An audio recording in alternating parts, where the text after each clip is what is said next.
We don't need it. You don't take notes anyway. Call this meeting to order. This is the Livingston Parish Council meeting. Today is August the 8th, 2019. It's just a few minutes after 6:30. We'll now have our invocation by Miss Sandy.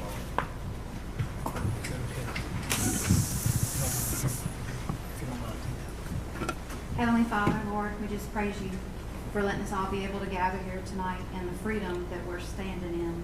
Lord, we pray that you would watch over each one of us and that you would have your hand and your continued grace over our parish that we love so much. Please be with each one of the council members and our parish president and our legal counsel and help them to make good and wise decisions on behalf of the people that they represent. And Lord, with the upcoming elections that are happening all over our state and our nation, we pray that your will would be done. And Lord, we pray this in your name, in Jesus' name. Amen. Amen. All right, Pledge of Allegiance. Mr. Gary Frog Talbot, would you lead us in that? Be glad to. I pledge allegiance to the flag of the United States of America and to the republic for which it stands, one nation, under God, indivisible, with liberty and justice for all. All right. Roll call. Mr. Mack.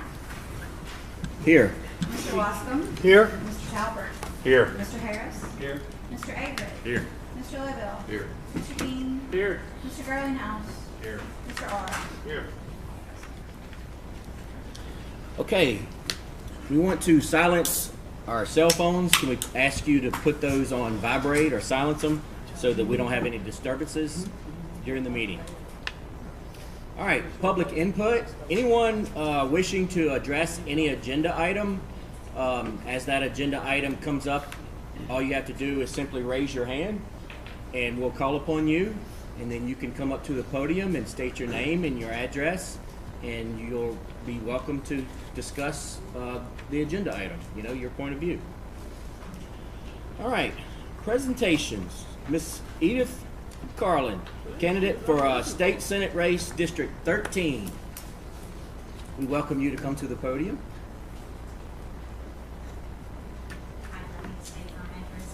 That would be nice. All right, Edith Carlin, 8484 Lake Park Drive, Denham Springs, Louisiana. How are y'all doing this Good, evening? well, Thank great. you for this opportunity. I was wondering how many of us remember the story from Vacation Bible School. I know y'all were raised right. This is a story about a very big problem that it looked impossible to change. Goliath was basically terrifying the nation of Israel. And I see this as a metaphor of what's going on in Louisiana today. We have big problems. We have a crumbling infrastructure. We have flooding, drainage issues. We have fiscal instability. We just have one problem after another. We're ranked 50th over and over again. We're educating our young people to have them leave our state, go with their skills, their well-building abilities, along with our grandchildren. We have big problems. And I see our leaders, like these leaders, just sitting in the shadow of the problem without really addressing it. And I believe that it's not impossible. I believe that it can be changed. I am running for Mr. Dale Erdy's open seat. I have been in Livingston Parish since I got married when I was 23 years old. I've raised my daughter with my husband here. This is our home. This is where we believe God has put us, and we're thankful. I graduated from LSU in 1987 in engineering, and since that time I've made a living solving problems. I've been in refineries, chemical plants, steel mill, just everywhere. I have, in the last few years, I've done project management dealing with budgets, schedules, and other people's money. I'm also an ordained minister. My husband and I pastor a church in Denham Springs and for 17 years, and we have seen people face the most difficult challenges. We've walked with them hand in hand. So I have real life people experiences.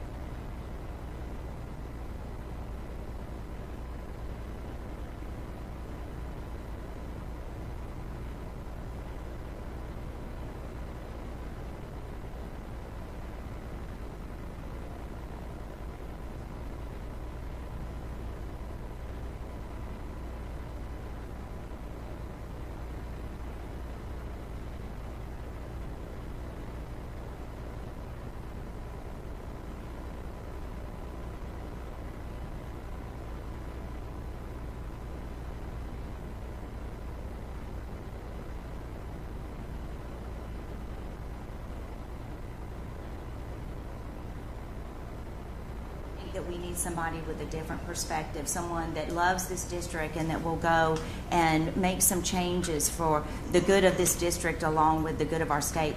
I know I'm an unlikely candidate, but David was too, and we know the end of the story. There was victory and the giant fell. So thank you so much for allowing me to come and introduce myself. Again, I'm Edith Carlin. I have a website, edithcarlin.com, Facebook page, and if you have any questions, I would be glad to sit down and discuss the issues that you would like to see a legislator face and deal with. Thank you very much. Thank you for coming. He picked up 5 rocks, but it only took 1. That's right.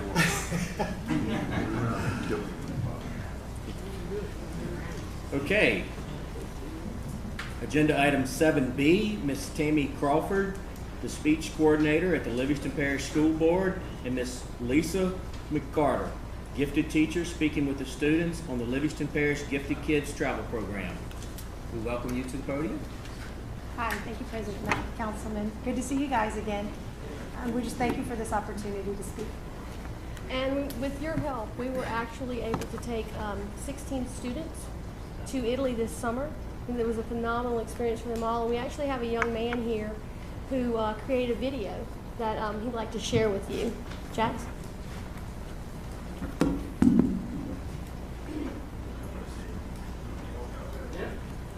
That's a great idea, John.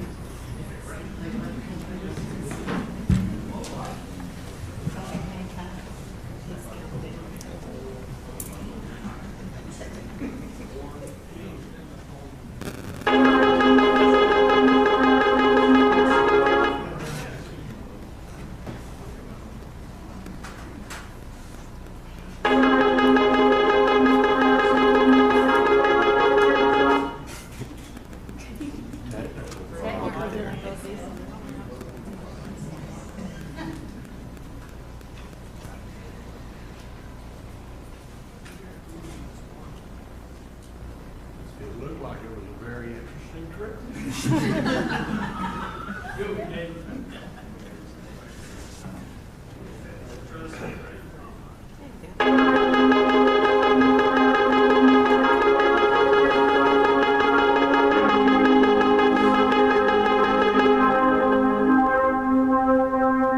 Go ahead and bark after dark, fallen star, I'm your one call away.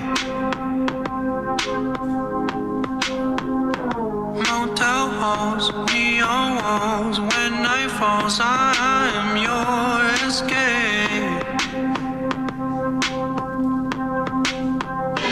When you lay awake,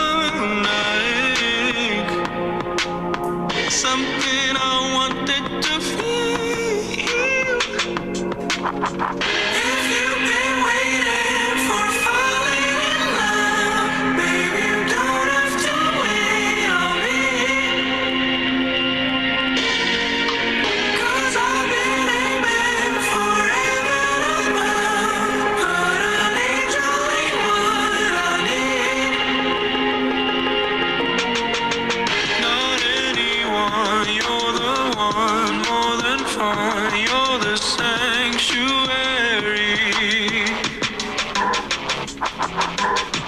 'Cause what you want is what I want, sincerity.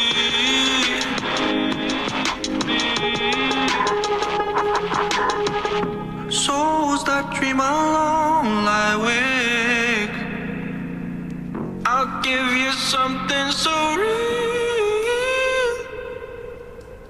If you've been waiting for falling in love, baby, you don't have to wait on me.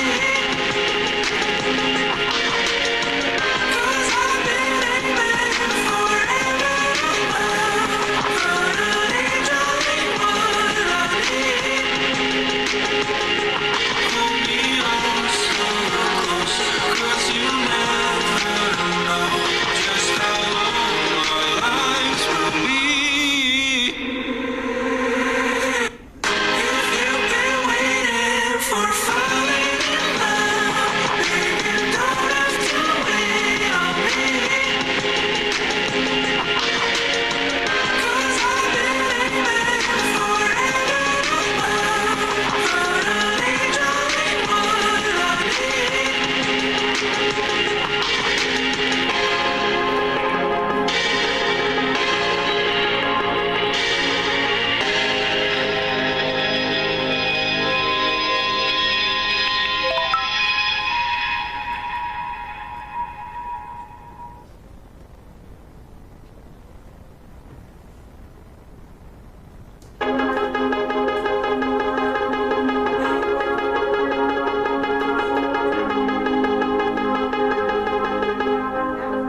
Go ahead and bark after dark, fallen star, I'm your one call away. Motel halls, neon walls, when night falls, I am your escape. When you lay awake, something I wanted to feel. If you've been waiting for falling in love, baby, you don't have to wait on me.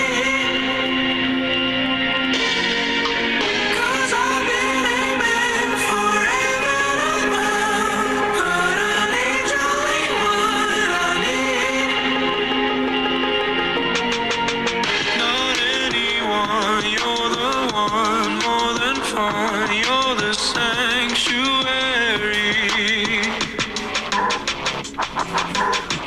'Cause what you want is what I want, sincerity.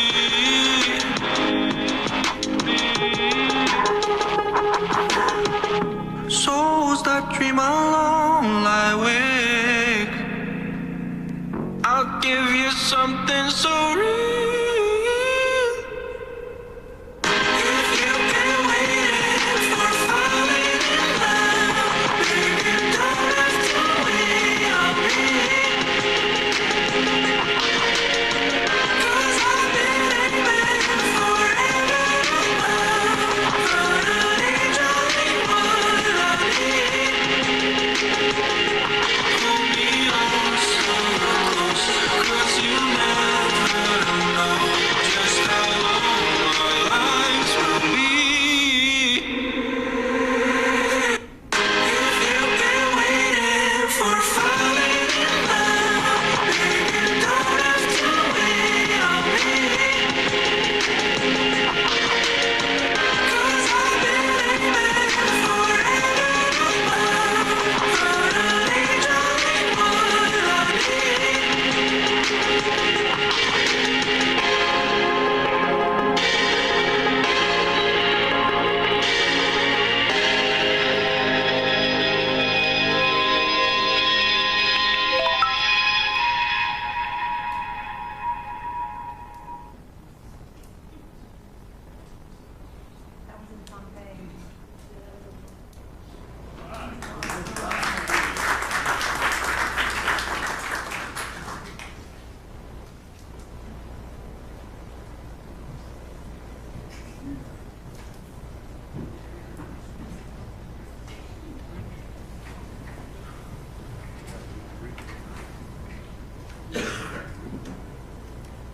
We're blessed with the opportunity to be able to go to England and France next year, and we would really, truly appreciate y'all's support.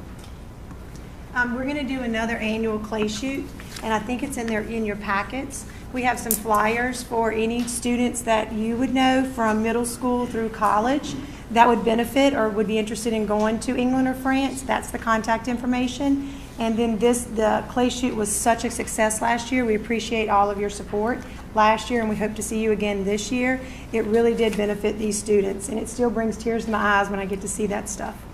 So thank you guys again. Thank you very much. Yes, sir. Thank you. Okay, good. All right, thanks again. Hi, thank you. Thank you. Sharing that with us.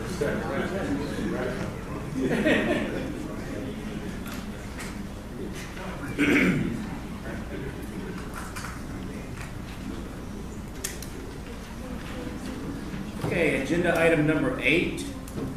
This is a resolution granting approval to Fire Fire Protection District Number 11 of the Parish of Livingston, State of Louisiana, to call and hold an election on Saturday, November the 16th, 2019, to authorize the renewal of a service charge in an amount not to exceed $32 per annum for each residential or commercial structure for a period of 10 years for the purpose of fire protection services.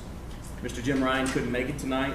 This fire protection district is north of Albany. This is in my area, and I could just say that they save people's lives. They put out fires. They lower the insurance rates for the people in that area, and it's a really good program. And I really support this. It's a renewal tax. It's $32 a year for each structure, and so if somebody would like to make a motion that we pass this resolution, we have a motion by Mr. Jeff Averett.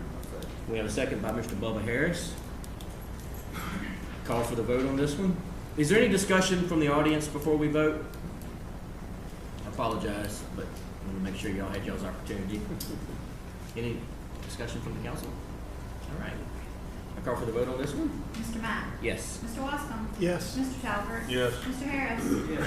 Mr. Averett? Yes. Mr. Lidell? Yes. Mr. King? Yes. Mr. Darlinghouse? Yes. Mr. Ard? All right. Agenda item number 9 is an introduction of an ordinance. This is Ward 2 water boundary expansion. Mr. Gary Talbert, would you like to say a few words about this? Sure. Ward 2 has acquired Port Vincent Water Company. Fresh settlement. No, Port Vincent. Or Benson. Fort Vincent. And they need to have their boundaries modified according to parish ordinance, and I think it's got to be advertised for 4 weeks. So this is at the request of Ward 2 Water that we're doing this, and we actually have to go. What, Sandy? When is it? Like not the next meeting, but the following meeting before it can be adopted, right? According to state law, I have to advertise this in our official journal 4 consecutive weeks. So the public hearing for this will be on September 12th. Yeah, so I'd like to I know you've got to read it, but I'd like to make a motion to introduce it to the public hearing be held. Okay. Okay. So Sandy, can you go ahead and read that ordinance? This is the proposed ordinance number 19-24. This is an ordinance ratifying, confirming, and approving the creation, operation, and existence of the Ward 2 Water District of Livingston Parish, Louisiana, and ratifying, confirming, and approving an expansion of the territorial boundaries of the district and the waterworks system of Ward 2 Water District of Livingston Parish, Louisiana. The public hearing will be at 6:30 p.m. on September the 12th. All right. We have a motion by Gary Frog Talbert to introduce this ordinance. We have a second by Jeff Averett. Is there any discussion from the audience on this particular agenda item? No? I got something. Oh, Mr. John Wascom has Real something to say. quick, I apologize. I thought it was French settlement. I checked with Cookie from Ward 2, and again, it's a great thing, and I appreciate Mr. Talbot bringing that to the council. But I looked at the board. The Ward 2 Water was created in 1975. Since then, their boundaries have expanded a lot, and they do a great job of providing good quality water to the residents. But their boundaries have expanded a pretty good bit since then, and they only have 5 board members. Well, when we get down into Port Vincent, Mr. Jeff Averett, that'll be in his district, and I know they have portions in my district, and I believe Simpson Scooters, and I believe Jeff Art. What I'd like to do is also, with that, if it's okay, maybe do an addendum or add a resolution to it, that we add 2 more board members. But to do that, it's required by the state. They have to approve it. So what I'd like to do is just support a resolution that we ask our state legislator to add 2 more board members to that Ward 2 board, because we're going to have other areas brought into there, and just give them some representation on that water board. And then at that time, once the state's approved, then we can look at giving a fair representation for all the districts, for 1 board member from that district, or versus 2 and 3. Yeah, I think that just needs to be an item for another day. You don't want to confuse what we're doing. Well, I was going to say that too. I do think that It needs to We be, need to go over you need to this put an item on the agenda if that's tonight. what you wanna do. And I would talk to Ward Two Water since, I've already talked to Ward 2 Water. really? So you talked to the board members?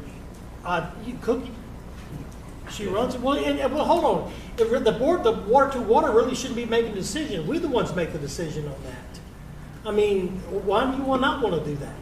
I mean, Ward Two Water has grown from a small water company. That's to my one of point. the largest utilities because of the management of the board. So, Not because of what this council but does. representation is what you want from everybody as well. I mean, I agree, but it's not, this is not the time, we're introducing an ordinance to expand the boundary. And nothing can be done to you introduce an item on the agenda to request the legislature to take it under advisement in the next session. Well, I mean, or is anybody opposed to that? I'm definitely not opposed to it, but we may need to actually put that specific item on the agenda. How about the, you agree with that? Okay.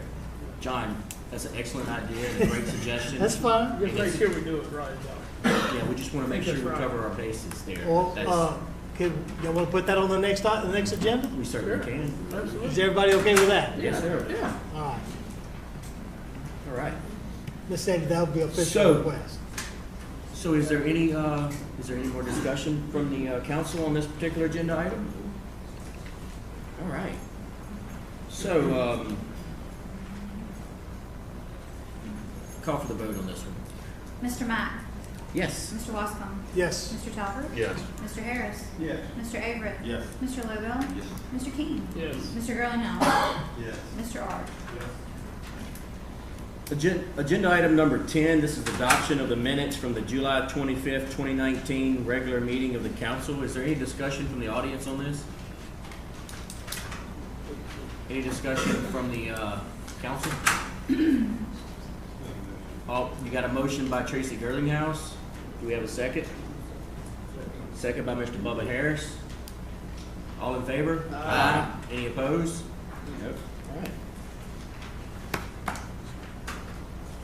All right, agenda item number 11, this is a public hearing and adoption of LP ordinance number 19-23 to dissolve the mosquito abatement district 2 and 3. I will now open the public hearing.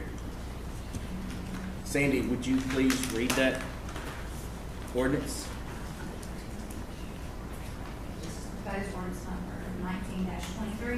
This is an ordinance to rescind LP ordinance number 1815, adopted on April 26, 2018, providing for the creation of mosquito abatement district 2 and 3, and establishing a board in the parish of Livingston, state of Louisiana, and LP ordinance number 19-07, adopted on March 14, 2019, amending and clarifying the boundaries of the mosquito abatement district 2 and 3, comprising all that territory in the parish as set out herein, and providing for other matters in connection thereto.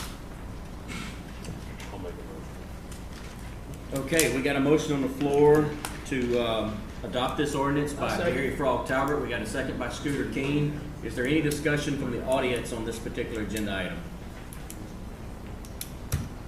Quick question. Go ahead. No, go ahead. I thought we brought this up last week and we decided not to dissolve it until we cleared out all the money that the mosquito district owed. Jennifer told us a while ago to dissolve it tonight. She was Well, the afraid. attorney sat here and said said recommend not to do it last week, Well, I'm last just meeting. telling you what Jennifer said tonight. She's got what she needs and she can dissolve it. Well, we could have done it last week, but the attorney said don't because it's, She may not have all the He information said it she would be needs. cleaner if we did. But she said she has what she needs so we can dissolve it. and you just discovered that tonight? Yeah, when Which we walked asked in, her, yeah. we were sitting there. As we soon as asked you her. walked in. Because I told her, you know, what are we doing? Do you have all the information? She said she has it all, we can dissolve it. Is she here? Do you know the total amount that the cost Nope. the parish for the mosquito abatement? You don't have a You clue? already told him how much. I mean, you told us what it was, 24,000. Well, there were still some things outstanding. There was a $700 bill outstanding to Livingston Parish News for the advertisement, and there was the attorney bill, which we gave her a rough estimate today. So we still don't know what it's gonna cost. Oh, the yeah, we parish. know it's gonna be, well, we got a second. I did. Small third. You're third. Let's just get through. We're done. So, We're done. you don't think people wanna know what it costs the parish to? You told me. Okay, we're gonna say it's $895,000. Okay, That's fine. all right. Jesus, John. Taxpayer money? Beating a dead horse. It's all taxpayer money. Okay.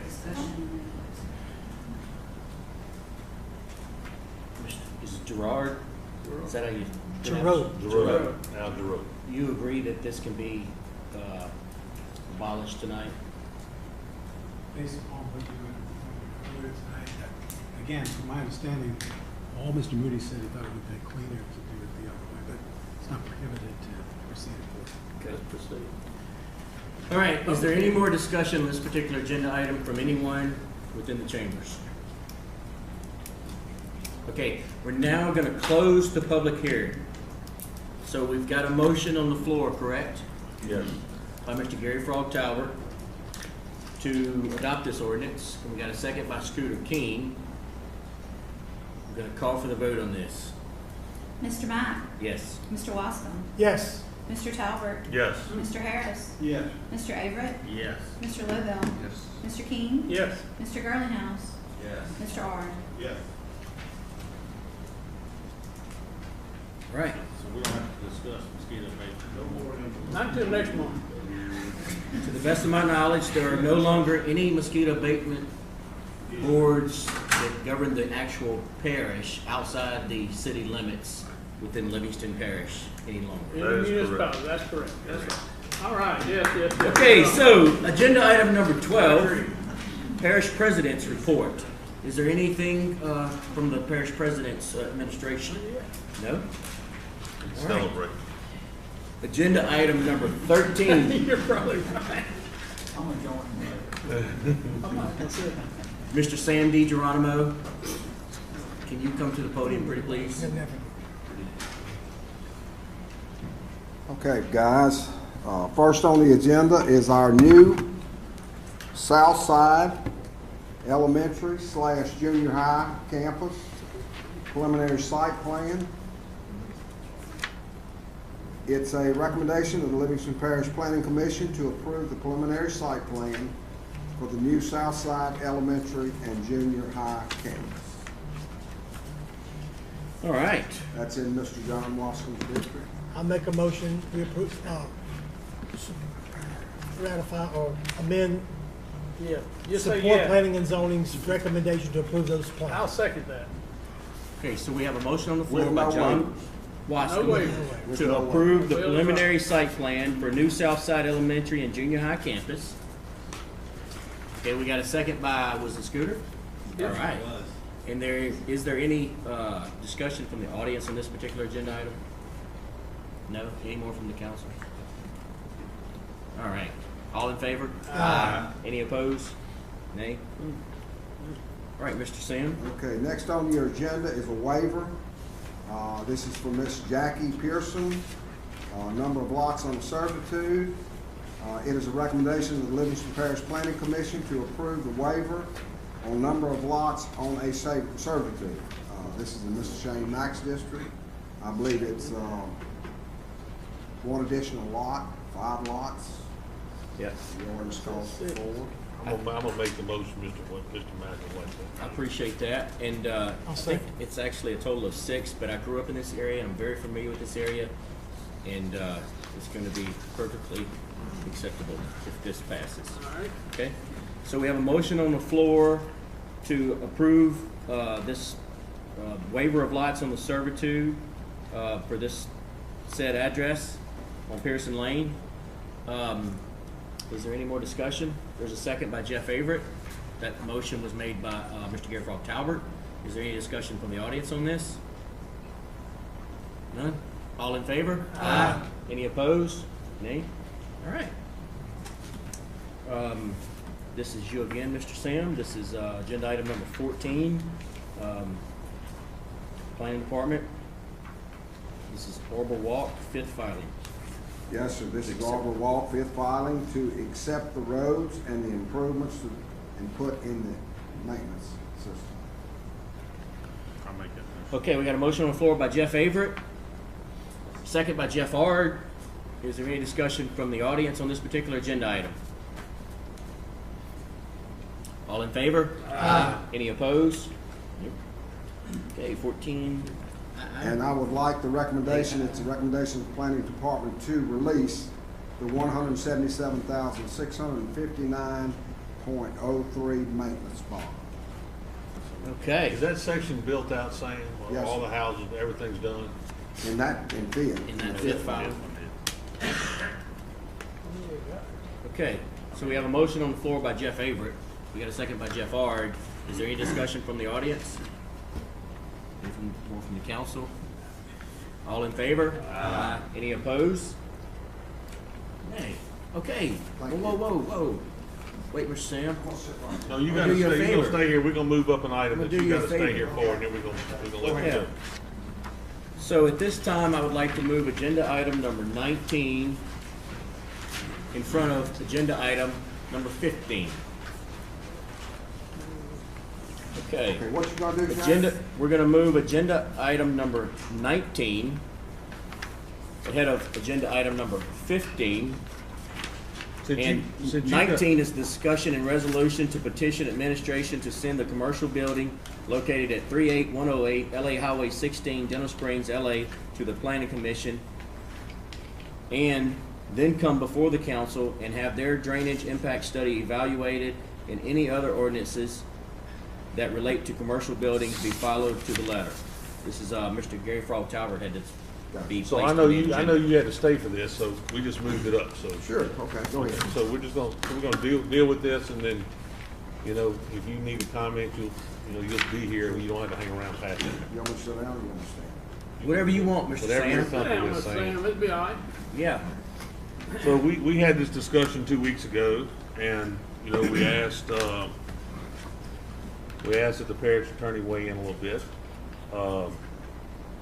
I think the parish attorney felt that the permitting had possibly made an error, and so that there wasn't any basic law that allowed, but the administration in the past had kind of resolved these issues the way they felt. So I went and visited with my personal attorney and got some case law, basically 2 different deals that talked about vested rights on erroneously issued building permits, and it basically says that just because a parish makes a mistake doesn't grant the recipient a vested right to that permit. One of them was the City of New Orleans Department of Safety and Permit, City Park Mid-Development Improvement Association versus Dr. and Miss Alvin Palat. And another was, I'm not a lawyer, so I'm trying to read this, was a Court of Appeal from the Louisiana Fourth Circuit, East New Orleans Neighborhood Advisory Commission versus Levy Garden Partners. And both of them basically says, one of them said, that they found no merit in the appellate developer's argument that trial court erred in not finding that it had a vested right in continuing construction of its development. And the court basically ruled that holding that a lawfully issued building permit cannot be revoked because the council waffled its decision after the permit was probably granted and issuance did not occur as a result of error in fact or law. In this case, building permits were issued to the appellate developers due to misinterpretation of zoning regulations, but while frustrating, that alone is insufficient to create vested rights. Permits issued erroneously do not grant vested rights to the recipient and therefore may be legitimately revoked. Erroneous issued building permits do not confer vested rights to continue inappropriate use. So there's plenty of case law to support what we're asking to do right here, which is stop and send this back to the Planning Commission so that, you know, it can be posted. The people of Watson, you know, can have the opportunity to go before the Planning Commission and speak, and then come before the council and speak. And so, you know, whether the error occurred at planning or whether the error occurred in the submission is kind of irrelevant with respect to the law, that an erroneously issued permit grants the builder or the person owning the permit no vested right to move forward. So, you know, that's why I feel that it is, you know, necessary for this council to pass this resolution asking the parish president to send it back to planning so that the people in the community have the right to voice their concerns related to the dormitory being built at Premier Concrete.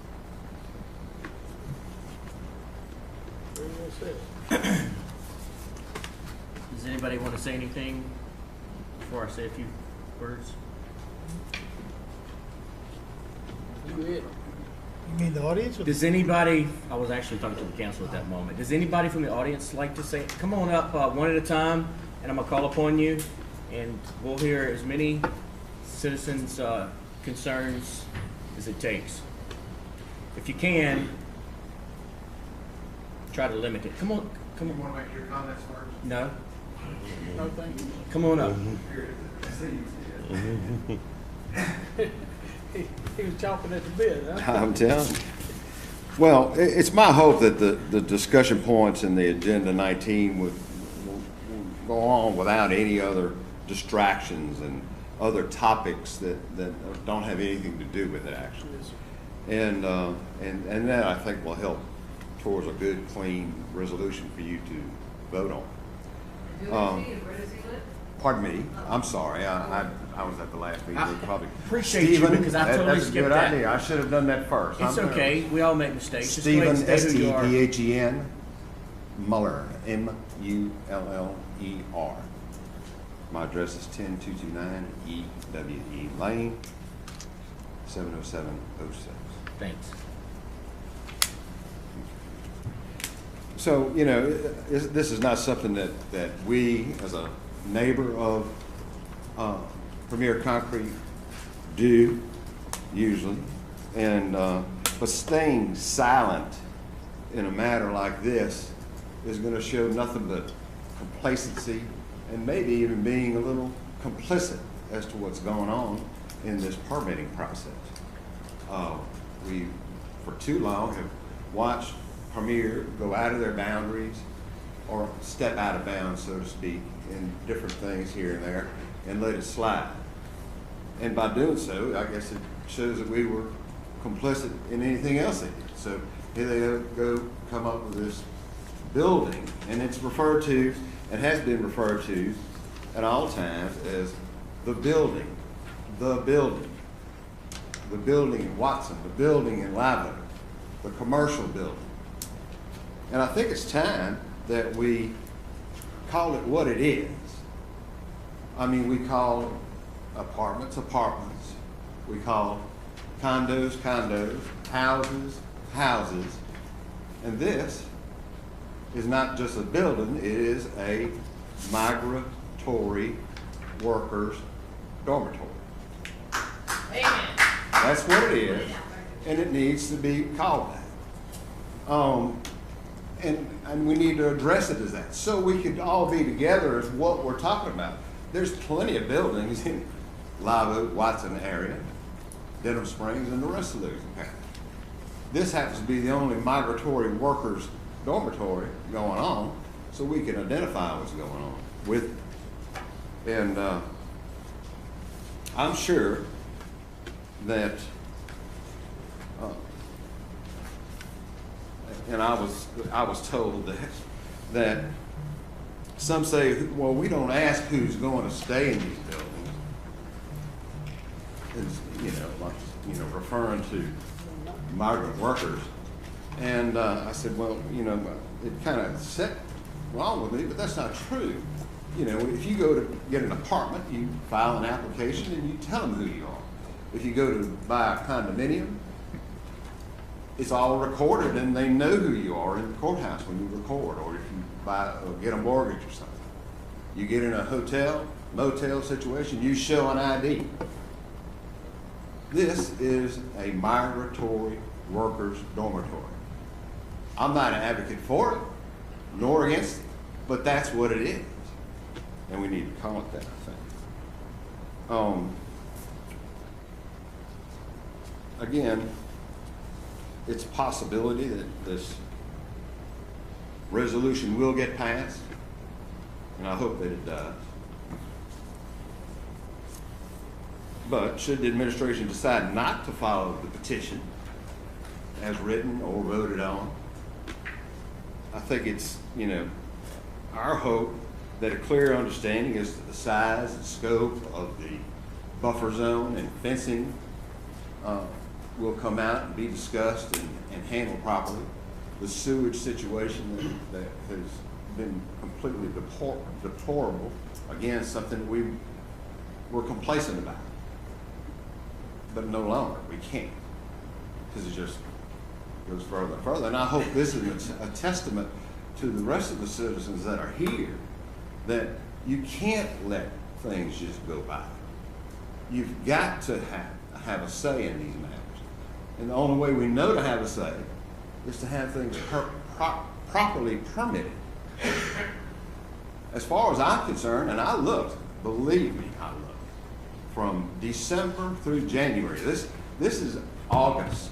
In January, this thing was being formed up. Look on Google Earth, it's right there. In in February, this was discussed with my councilman when I could not get through to the owner to ask him what it even was. There wasn't even, if it was done under a residential permit, there was no tag saying that either posted. Just like I inspect properties every day doing bank loans for banks. And I go, and they had properly posted for residential or whatever, a small 8x10 poster with that number of it on there and saying what the address is. Never found, even in that regard. But okay, I tried to make contact with the owner and got no response. I made contact with my councilman. He looked it up and ran into roadblocks to find out what it was. He didn't know. First, he didn't even know it was there because he couldn't see it. But when he finally did see it, he knew that something seriously was wrong, and he went to moving on from that particular point. In March, again, this is August. Why an inspector would think that a residential property would need 19 lavatories and 13 showers. I do some inspections down on some big places, big ones. And there ain't nothing like that in a residential property. A resident, if you look it up in Webster's dictionary, a resident is defined as a permanent place to live.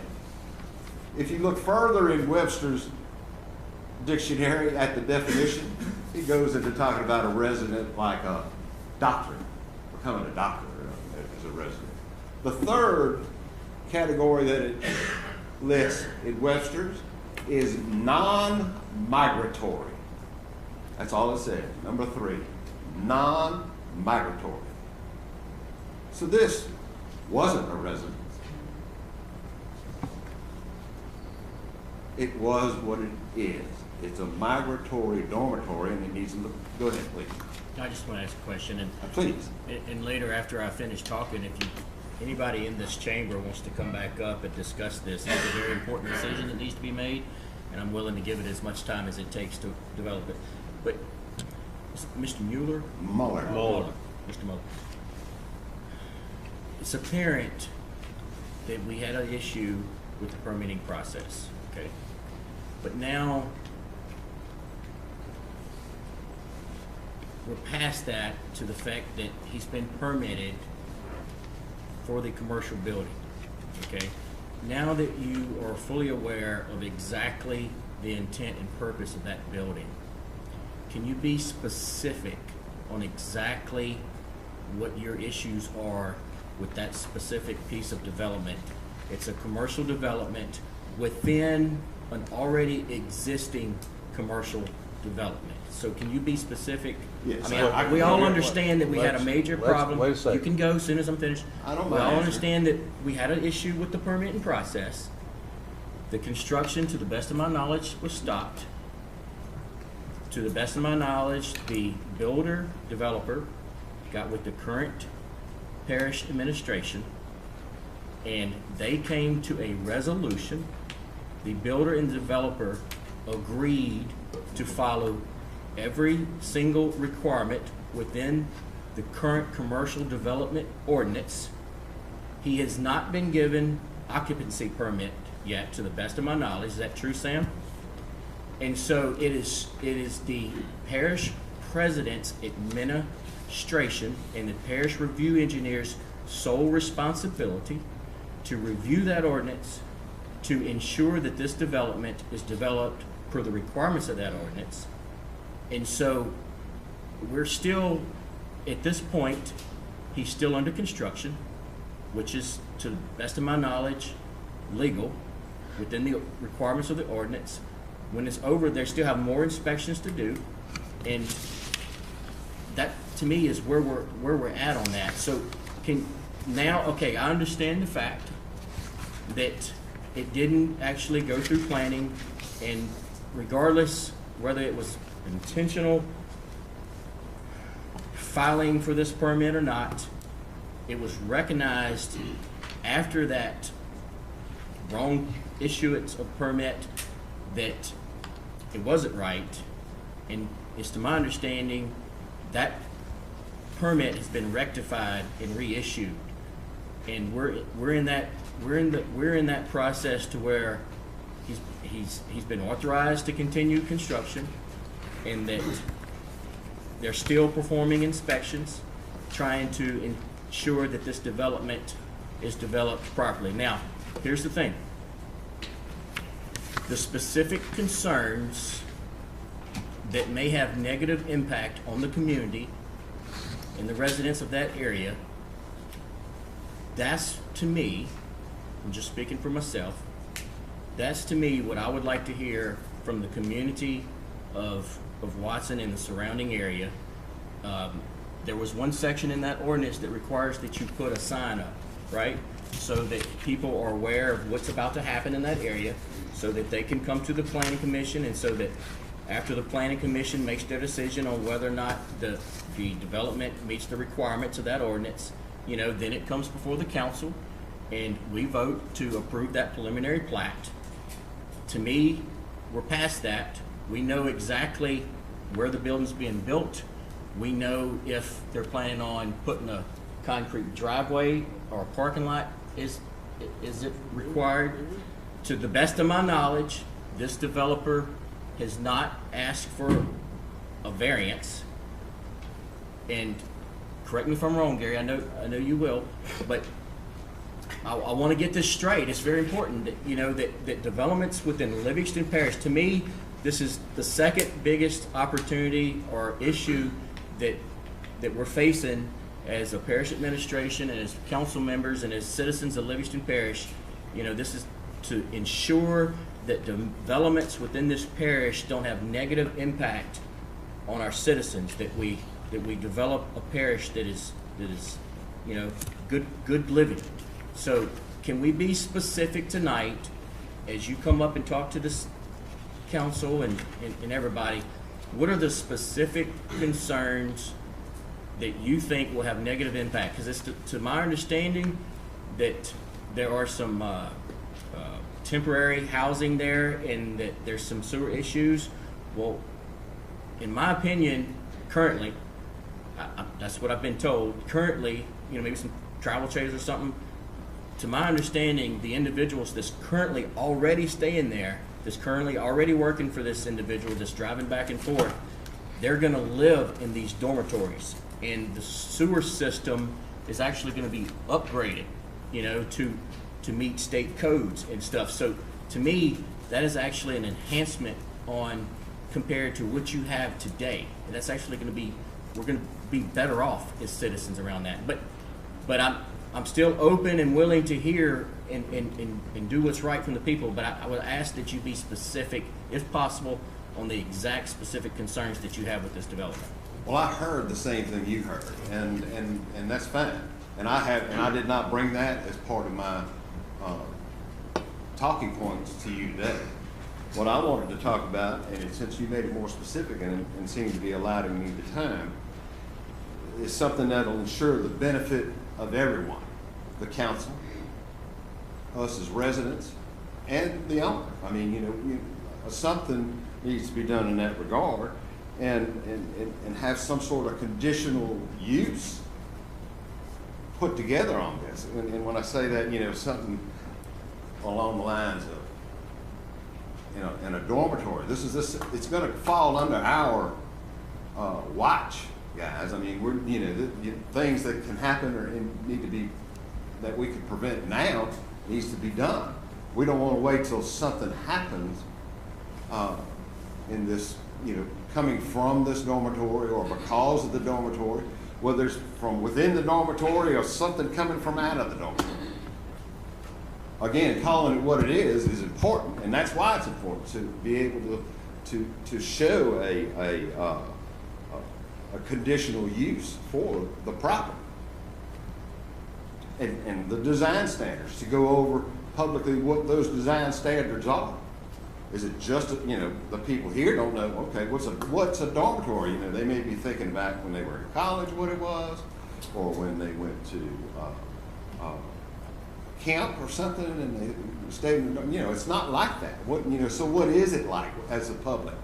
We need to know. You have been issued plans supposedly, but it hasn't been disseminated to us, and we haven't had the opportunity to talk with planning as to what they are. Traffic and stuff like that, that's been brought up, but that's going to probably end up being waived because there's really not going to be any traffic. But transportation for these people is important. And so we need to know that they are going to have some sort of adequate transportation to go to the doctor, the hospital, or if they want to go home, to go to the airport, the train station, or the bus station. Not walking around the neighborhood looking for a way to get there. We I don't think we need don't pick up hitchhiker signs or anything like that. These people are all but destitute and they're not living in a dormitory because they're rich. Let's not talk about anybody specifically. Okay, they have the right to be. I'm sorry, here. I didn't want to do that. They have the right to be here. I actually wanted to stay clear. We really don't have any control over telling them exactly how they can communicate from their work. But we could to their put store. conditions as to adults only. We could put conditions as to adults only. We just saw recently, as yesterday, what could happen if there's an incident and you start asking people to go home or come with us and their children involved can cause problems. We don't need those, so we need to, make it an adult-only type facility. We can't do that without having a meeting with the planning people and set up such ordinances as that. And I'm just using these as examples. You asked me the question, I'm trying to give you the I'm thanking you. And again, the landscaping and buffering, that's important. And it's not just important for us, it's going to be important for the people that are staying there to have a nice place that they can relax at and to have noise issues taken care of. Like, I have trouble now, and so do my neighbors. And we're not the only ones living there. There's an entire subdivision called Park Ridge, I think the name of it is, with 40 houses in it. Good people go to work every day, and they got to listen to backup alarms unnecessarily at night. Well, here we have the opportunity with this dorm coming in there and an additional 46 people, possibly, it may be less, it may be more, who knows, staying there. They're going to need sleep too, and it's going to be worse on them sitting right there closer to the plant. I don't know if you can get any closer than some of my family or the ones at Park subdivision, but they will be. And I think, instead of horn type alarms, use at night, use strobe lights. It's perfectly legal. OSHA goes with the whole deal. You use one or the other is how it's put by them. And you could look up that ordinance if you like. You may even know about it already. So something like that is specific if you want to get specific. Can I say something right there? Okay. Yeah. We talked about this concrete facility already being in existence. Building this dormitory will not affect equipment moving around or anything in that nature. And to me, this is, we need to discuss how building this dormitory or apartment complex, that type of thing, is gonna negatively impact, the neighbors whenever it comes to drainage, whenever it comes to traffic and the specific requirements of the ordinance, privacy, such as the fence and that type of stuff. You know what I'm saying? Please understand that even if this goes back to planning and the sign gets put up and the citizens get to come talk to the council and the preliminary plat comes before the council, that if the man or the developer, that's his property, there's nothing legally that can be done to stop this dormitory from being built. As long as the requirements in the ordinance are followed, which the gentleman that's developing it, to the best of my knowledge, and we can continue to talk. You're the only one doing the talking right now. Well, but I'm giving everybody else the opportunity. I think this is what I think. I'm sorry. Go ahead. No, you go. By it not originally going to planning, Yes, sir. part of the oversight that we rely on as a council, our oversight, so to speak, is circumvented. But another issue is the people's ability to speak on the subject, whether they can make a change about it anyway. It's usurped. So this might be their only chance to speak on this subject. So I think we should let them speak on it Now? in any length they want to. I want to answer this specifically while you're on that particular thing, talking Yes, sir. about it being part of the plan. It is not. Okay. It is a separate piece of property that happens to sit next to the plant, just as my property sits next to it, and just as the Park Ridge property sits next to it. It's like that. Then, this has been for this whole period of time, whether it, I don't know what the acreage is, it could be 4 acres, it could be 5 acres. They went and asked for, and last year, to subdivide it in the way, and I was told, and I don't know if this is correct, in a family partition.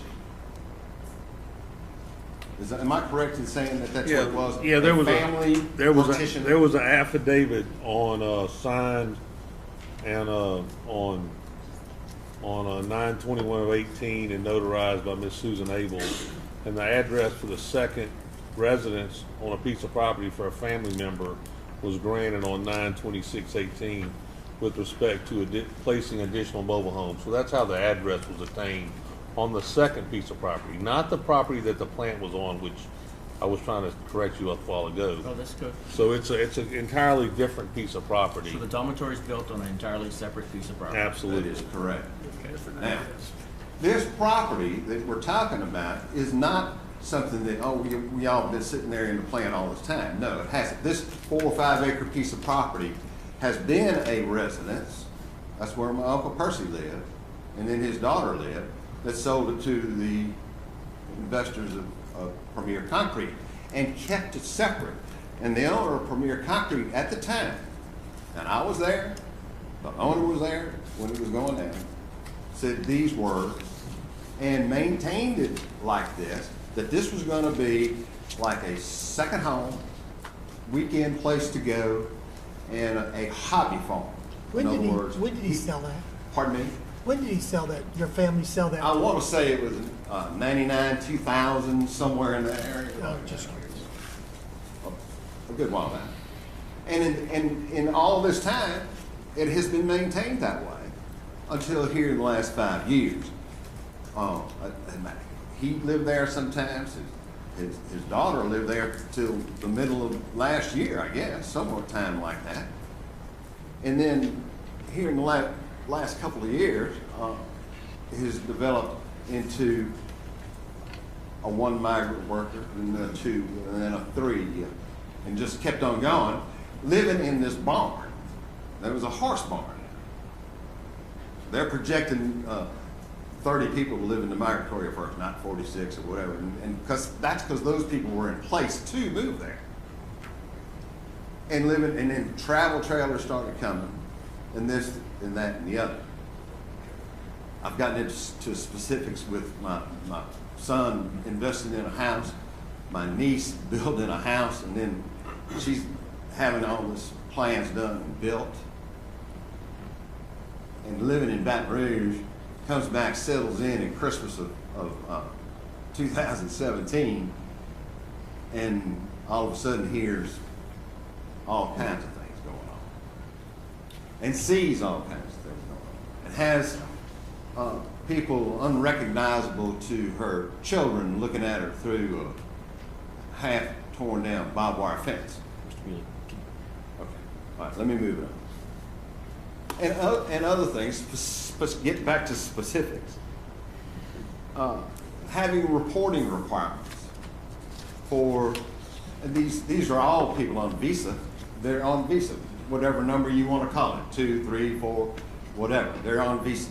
If a person is arrested that is in this migratory dormitory, a report to our district attorney or whatever law enforcement agency that an ordinance we've written up to do, to report that this has happened. Sorry for interrupting. But I just want to say something real quick. For specifics, and that's short. But no, let's keep it specific to the actual building and not the individuals living within the building. All right.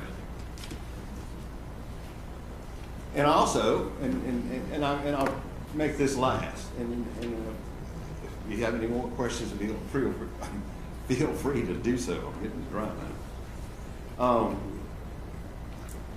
To make sure that the new owners of this facility, if Premier was to sell, also live to the standards that we put forth in an ordinance of some type or whatever that we deem in the hopefully public hearing with the Planning Commission, and or that the Planning Commission can come up with that's satisfactory to the constituents in that area. And I don't know what else I could say other than, we need, and having to come before this body with this is what could have been bypassed had the permitting process been done right the first time. And I'm not here to say, hey, no, we need to go burn down this $2 million building, or we need to shut down Premier Concrete. I'm not in the least interested in that. But I think we need to say so in the way of an ordinance or something prior to occupancy as to what goes on from this day forward. And so it won't be grandfathered in. So let's say, we run into issues in the future. And you say, oh man, we should have had an ordinance on migratory dormitory, because this may be a coming thing. Our other plants and other manufacturers and what have you may decide, hey, this is the way to go. I like this. And Living Parish will let us build one. And that's fine too. And that's fine too.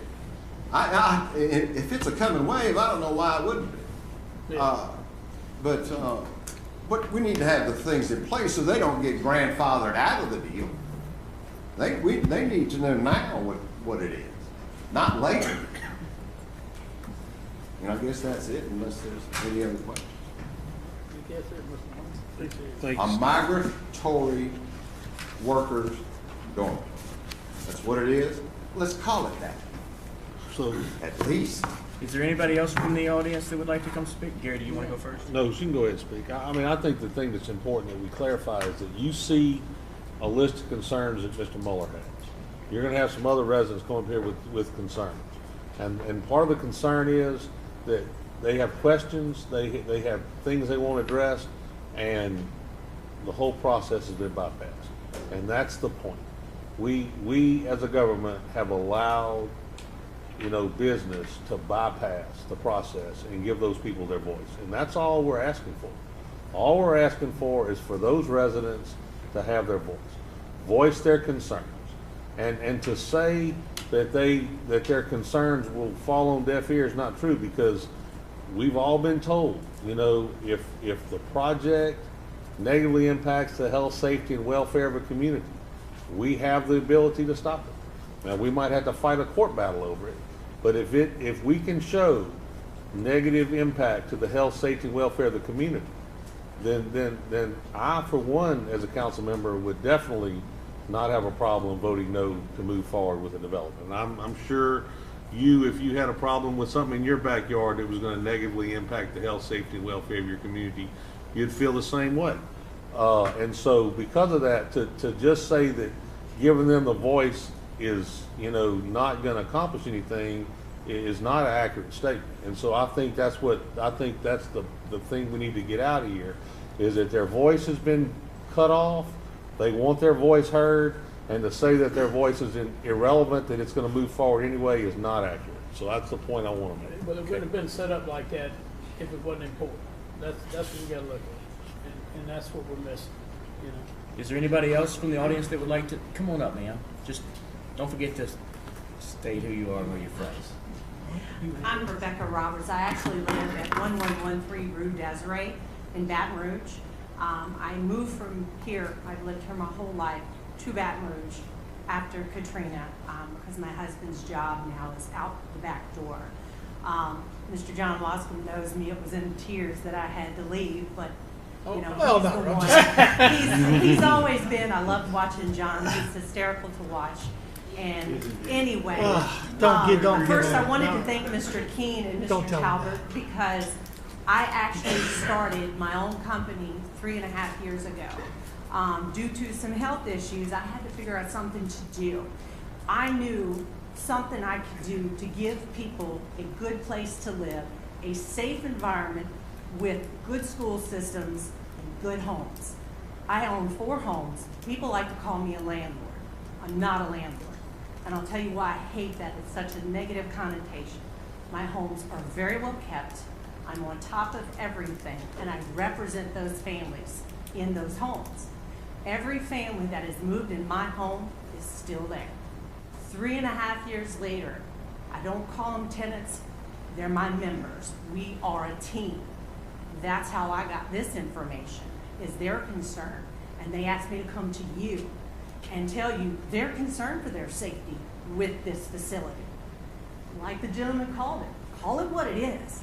You say we have no right to know who lives there, but I will tell you, when you come to lease a home from me, I will know everything about you. I will have interviewed you for hours. I will have a full rundown, and if you have a dog, I will interview that one too. And he can get you turned down. I just want to clarify something right there. I didn't say that you didn't have the right to know the people that live there. I just don't want to talk negatively about anybody I'm not talking negatively Okay. about anyone, but I do think as a resident, they do have the right to know what's in their backyard. And that's the one thing I've been so proud of this parish about, is y'all have looked after the people.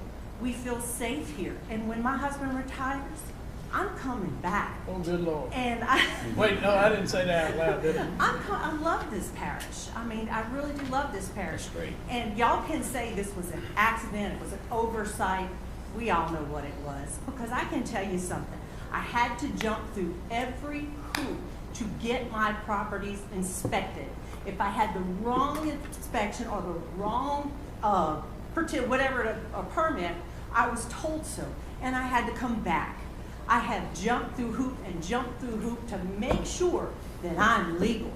And I was told on one of my properties, and when I tell you I provide good homes for good people at a fair rate, they don't leave. But I was told I have a 1/2 acre of land, and I can only have one home on that. I wanted to subdivide it to be able to place another home, to get a good family in there. And I was told no. So guess what? I followed the law, and I let it roll. And I don't think because this man has that kind of money, or evidently that kind of influence over somebody, he should get away with that. Because people like me don't get to do that. I can tell you yesterday, I was in your permit office, and as I watched a young single mother trying to get back in her home, And the process that she got put through, she may never get back in her home. So is there somebody that wants to step up and lead this young lady to get back home? Because somebody led this guy. You know, she needs help. But it seems like the people like us who need the help don't get it. And that's wrong that this has happened. You want to know how I'm impacted by that building up there? I have 4 properties, 3 in Watson, 1 in Denham Springs. 1 in Denham Springs, unfortunately, in 2016, took 4 foot of water. Now, let me tell you, I didn't have flood insurance. This is how good I am. I got every permit that was needed. I did everything I was supposed to do. I went by the letter of the law, and I used my own cash, and I had my renter's home before Halloween. I was one of the first families back. And that's what this man should be made to do. But what's impacted me in Watson is the 3 homes that I have now are starting to flood. We've not had water on any of these properties. Any of them. Water's coming. What about the schools? How is our schools going to be impacted? How is our traffic going to be impacted? And so how is our safety going to be impacted? Because these are all good questions to ask. Call it what you want. Try to hide behind a name. It doesn't matter. We know people are being housed, evidently for low wages. And it's what it is. It's a migrant camp. And we need to make sure nothing like this ever happens to Livingston Parish. This one may get through, and it may stick. You people represent all of us and our families. So if you're going to let this go through, I say you follow what the gentleman said. Only adults. And make it better than that. You know, if you go down towards Grand Isle and Lafourche, Lockport, all in that area, they have oil workers that live in dormitories on their property. But it's only the employee. I don't think anyone outside of an employee should be allowed to live there. Plain and simple. Fight for us. Thank you. Thank you very much. Appreciate that. Anybody else? Anybody else? Come on up.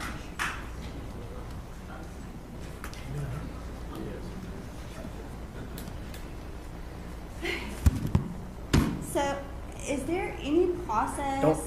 I'm sorry. I'm sorry. I'm Cheryl Amoroso at 34504 Grapesbriar Drive. Thank you so much. Do we have any process or any precedent for dormitories? Like, are there rules in place for that? Because I There's think state building codes. There's a commercial ordinance that has to be followed to develop the property. Which requires what?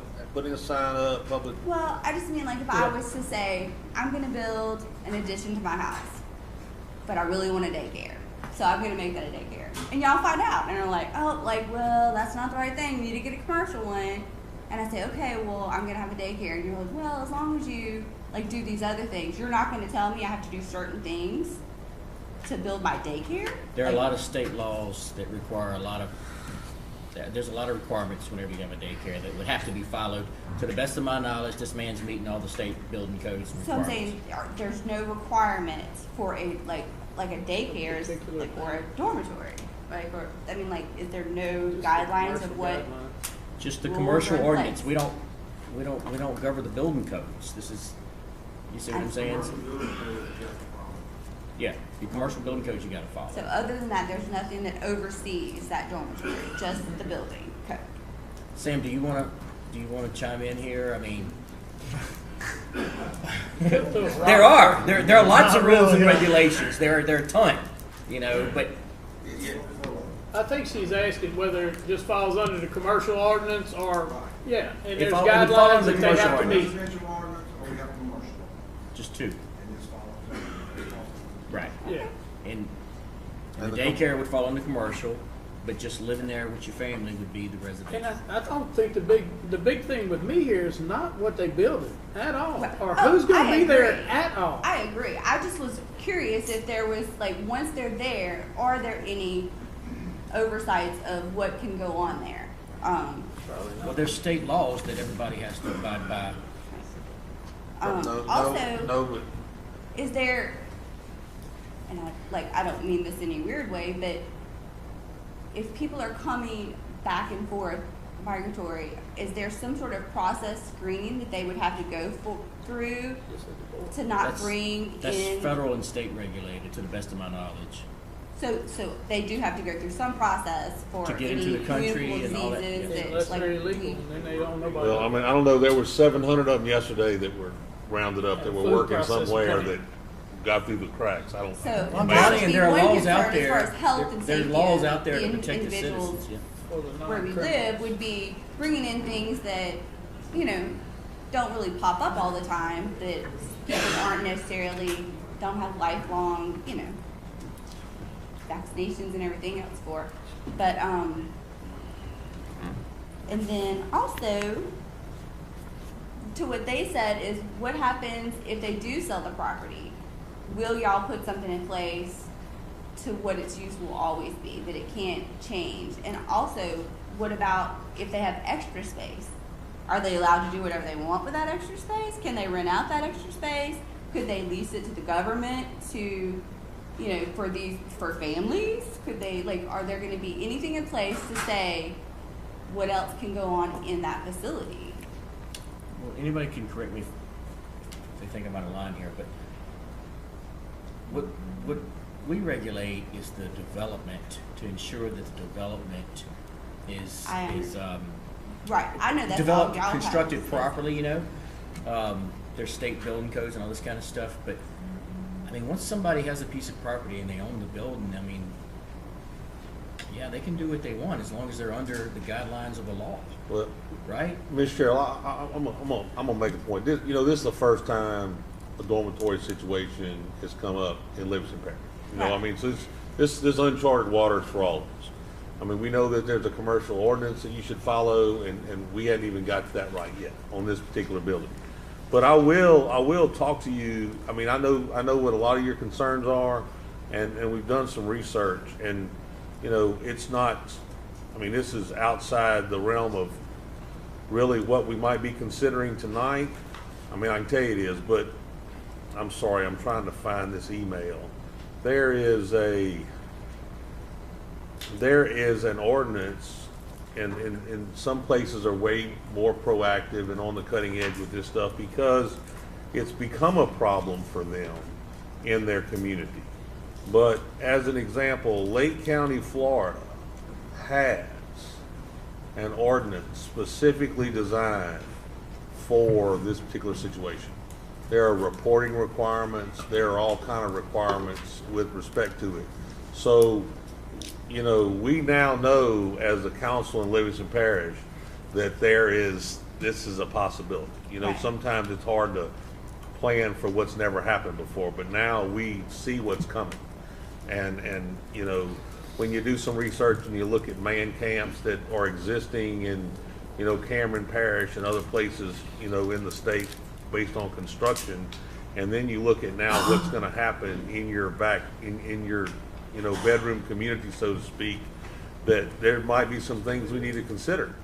But this ordinance out of Lake City, Florida, Lake County, Florida, addresses the concerns you talked about, the concerns that Mr.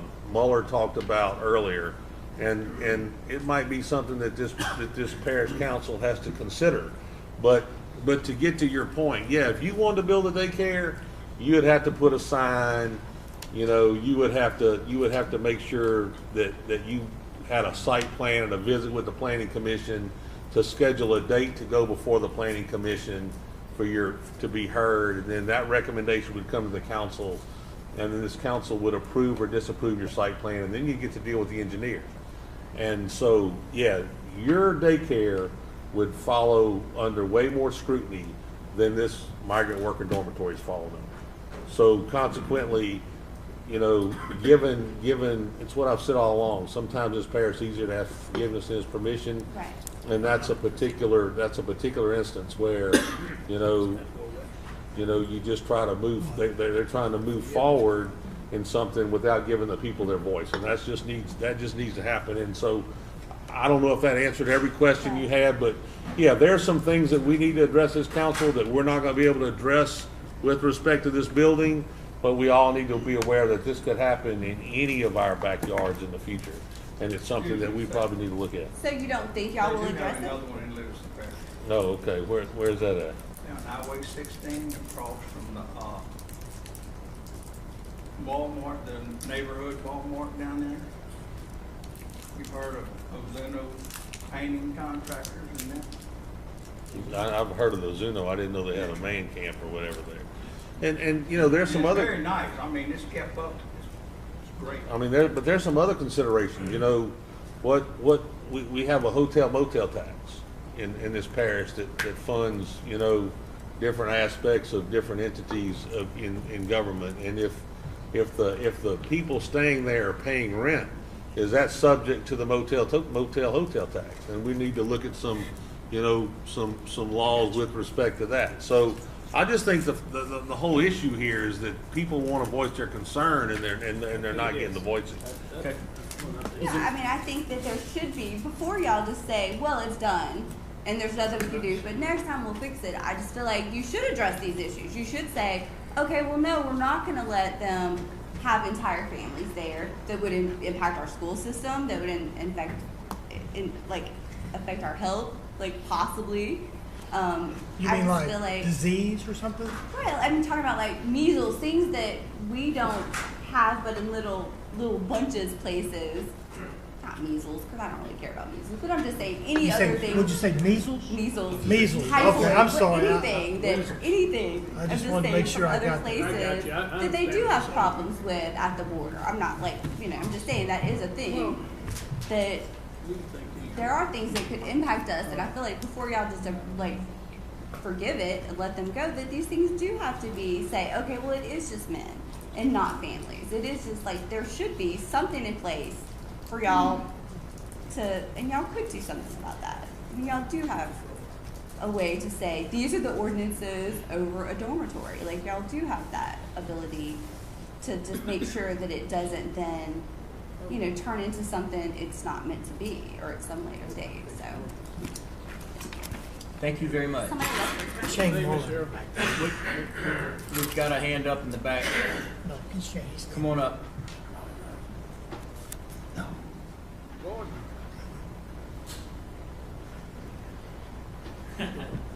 Gordon Courtney, 28481 Highway 441 in Holden. I say Holden, I'm not from Watson. I don't have any dog in the hunt here, so to speak. But I remember spending time in these council meetings where a gentleman came up before y'all to get permission to put in a gun range. And by him doing so, in advance of going forward with the gun range, it gave the council an opportunity to look into it and see how it would impact the community. And that's what's not happening in this process.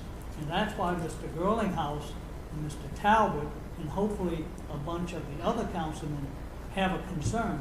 Because when you don't have that in advance of the process, then you start playing catch up, and then things get become precedents, and then the next guy that wants one has something to use legally to try to get his commercial property in the same way.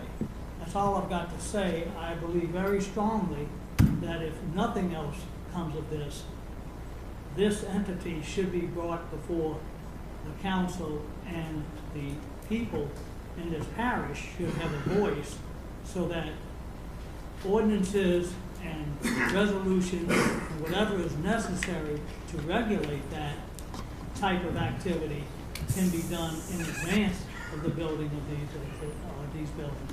I really appreciate you, Mr. Gordon. I enjoy it when you come to these meetings. Been missing you. Where you been?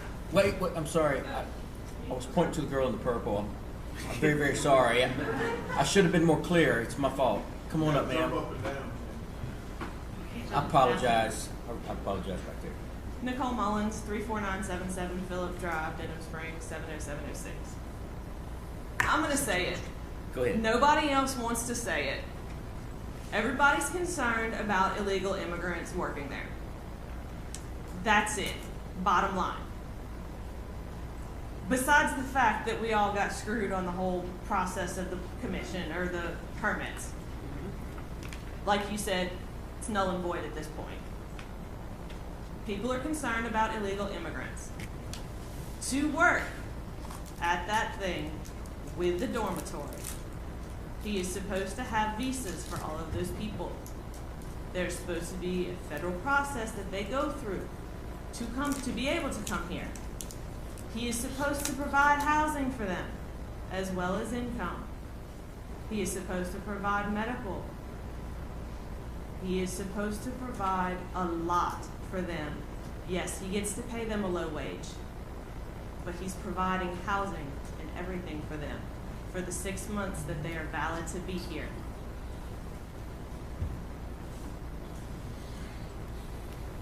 There's nothing illegal about that. If he is doing illegal workers, that's a whole other issue that you guys really can't do anything about. If somebody knows that there are illegal workers there, they know for a fact, call ICE, have them come in and investigate it. Pull his permits, pull the visas.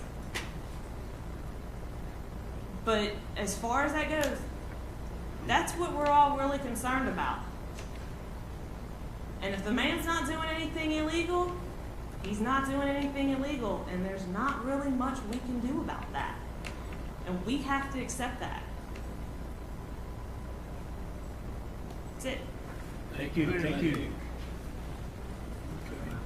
To the wonderful, beautiful gentleman in the blue shirt. Yeah, he must be seeing it. Never mind. Go ahead. So look, I really, truly understand the concern about what's going on there. Look, there's several issues that go back to this. First of all, our parish didn't have any zoning. If we had a zoning ordinance or zoning in general, we could limit or prohibit this. I mean, and it would. We could eliminate it. You know, we're talking about migrant workers. Well, shoot, I almost run over 6 people walking down Florida Boulevard getting here. And they weren't migrant workers, but they was migrating somewhere. I mean, why don't we do something about keeping people off of Florida? They're going to get hit. I don't want to hit any of them. But, Oh, Shane Marler. yeah, Shane Moore, I live at 15340 East Ridge in Walmart, 70785. Wouldn't be on top of it here.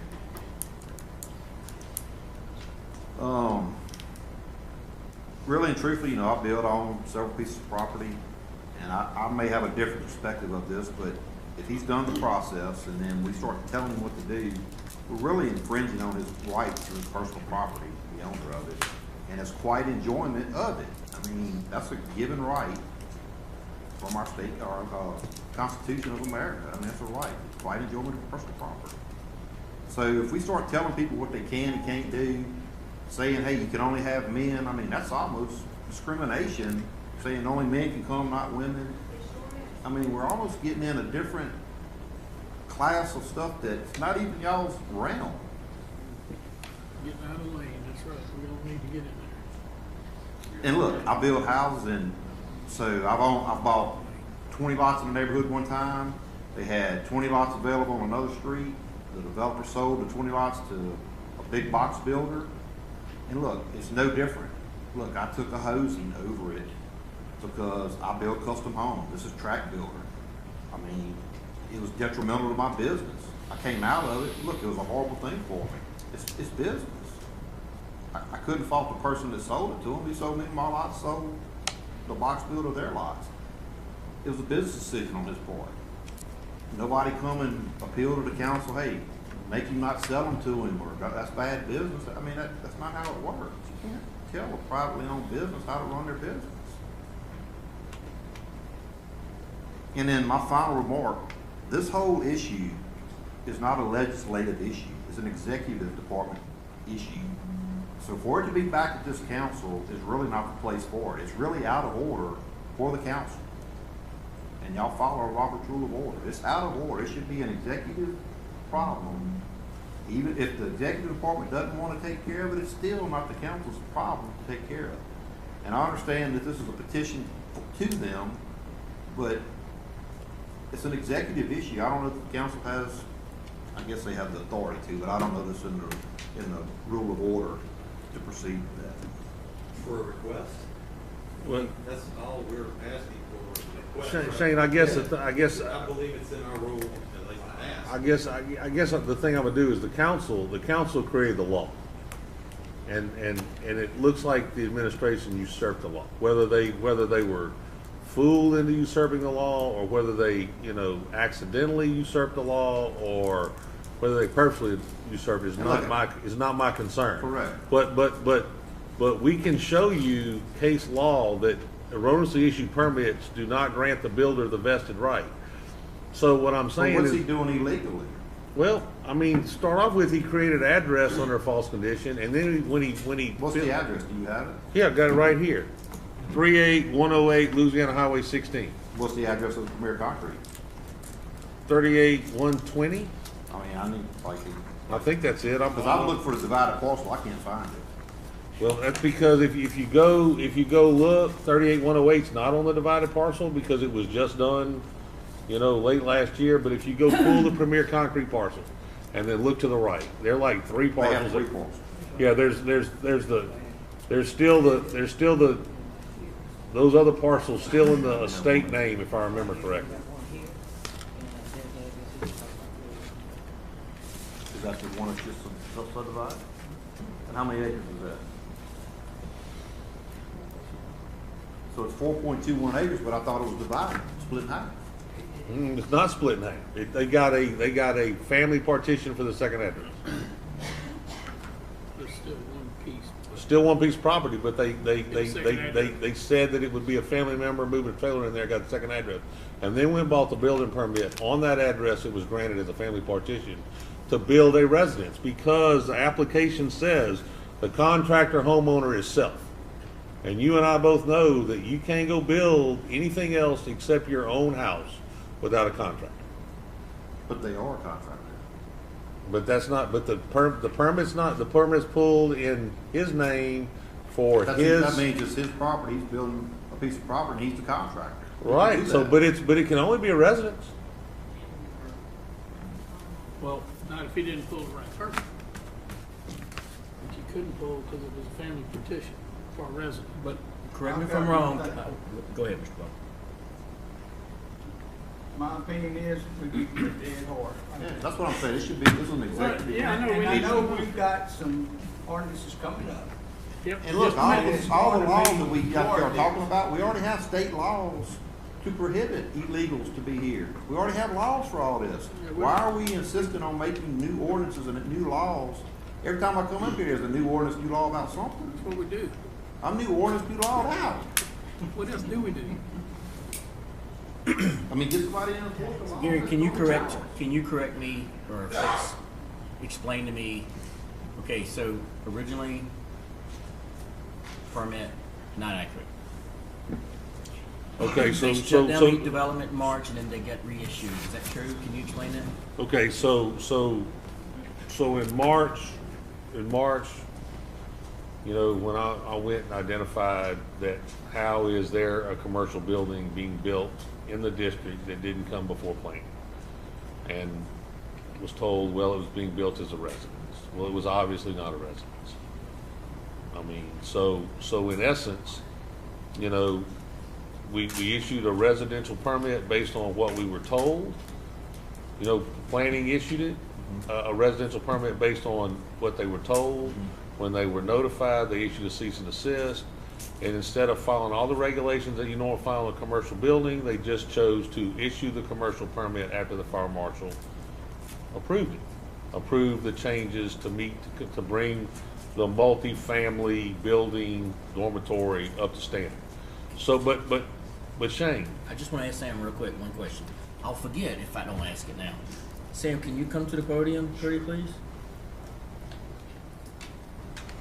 After the commercial permit was issued, did we go out there and inspect and ensure that the rest of the commercial ordinance was followed? We won't do that until the final inspection. No, to answer your question. Okay. They met, from what I understand, they took care of the fire marshal. So now they're working under a commercial permit. And once that facility is complete, we'll go out there and we'll do our inspection before they send a building inspector out there to do a CO. Does that make sense? And yes, it does. And at that time, when you go and you perform your inspection and it doesn't meet the criteria that y'all are governed by, or It's all, no, it won't. It's just, Then you'll- it won't be activated.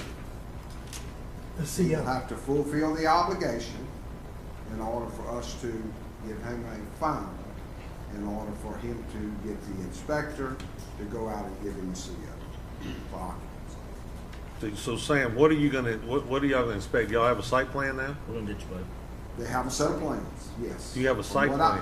I don't, but I think the permit department, Has a set of plans or a site plan? no, I think they have a set of plans. Okay, so we Now, still don't, I we don't want, I don't know that for a fact, Okay. because believe it or not, I don't fool the permit department. well, no, I understand, but but under a normal, under a normal circumstance, under a normal circumstance, before a permit would issue, you would have a site plan, and the engineer would have reviewed it, and the engineer would have determined what kind of drainage impact study, would there have been a drainage impact study, and what needed to be done on the All site that would be in place before a permit was issued. before permit. So there is no site plan that exists right now. And I mean, the whole process, I mean, they're building a building without any of the other stuff that normally comes before it to come before it.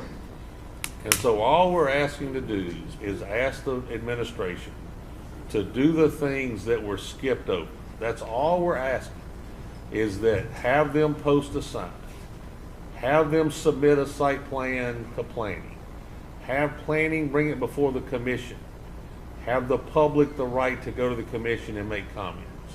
And when that process is over, have this council act on the recommendation of the commission and give the public the right to come speak here, like happened tonight on 13 when we did the new Southside Elementary, and what happened on B when Miss Jackie Pearson asked for a waiver. Let's try to get this, and then we're gonna wrap this up pretty quick. Chris, We got the gentleman with the gray shirt, then we'll get you, and that's gonna be the last one tonight. We gotta move on. that's the representative. Oh, I apologize. We're gonna let him talk too. Let him come. My name's Kevin Romig. I live on Bernice Drive in Watson, 70706. When you, in this parish, when you get ready to build a house, don't you have to issue a set of plans before the permit office?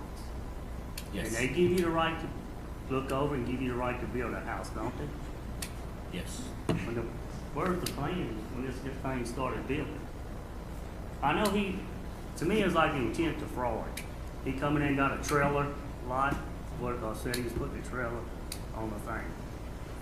When he started building this, he broke all kind of laws.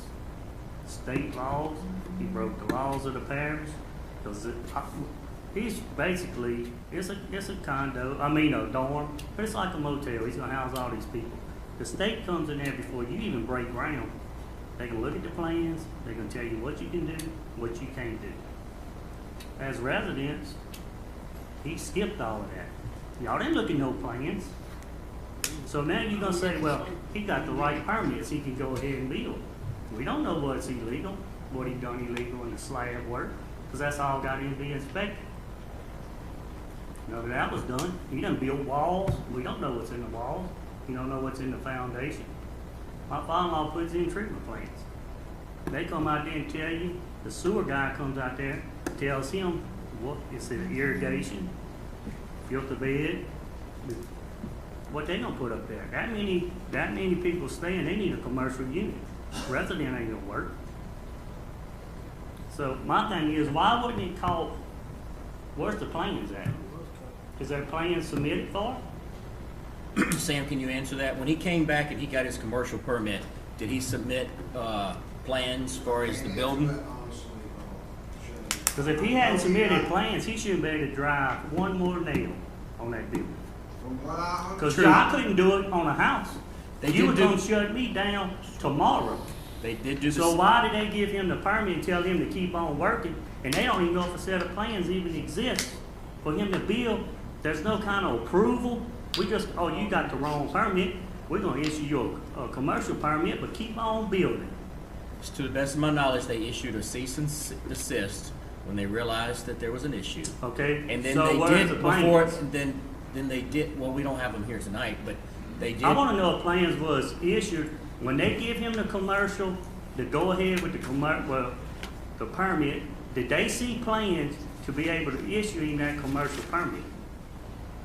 You know, I can say they should have. I can, let Oh, me I tell know you. they should have. Let me tell you what I know happened. You're asking me, Joe? I know that on 3/11, I brought it to the attention of parish government. On 3/12, 3/13, parish government went out there, made an inspection, did a cease and desist, whatever. On 3/14, a permit was issued for mechanics after the fact, before the fire marshal approval came. On 4/11, a permit was issued for electrical service after the fact, before the fire marshal approval came. So, I mean, you say a cease and desist was issued, but we were still giving permits for the residential section Yeah, I long understand after that. the cease and desist is supposed to. But when they supposedly issued been the commercial, after they found out they had the wrong permit, and they went on and issued the commercial permit, where was the plans?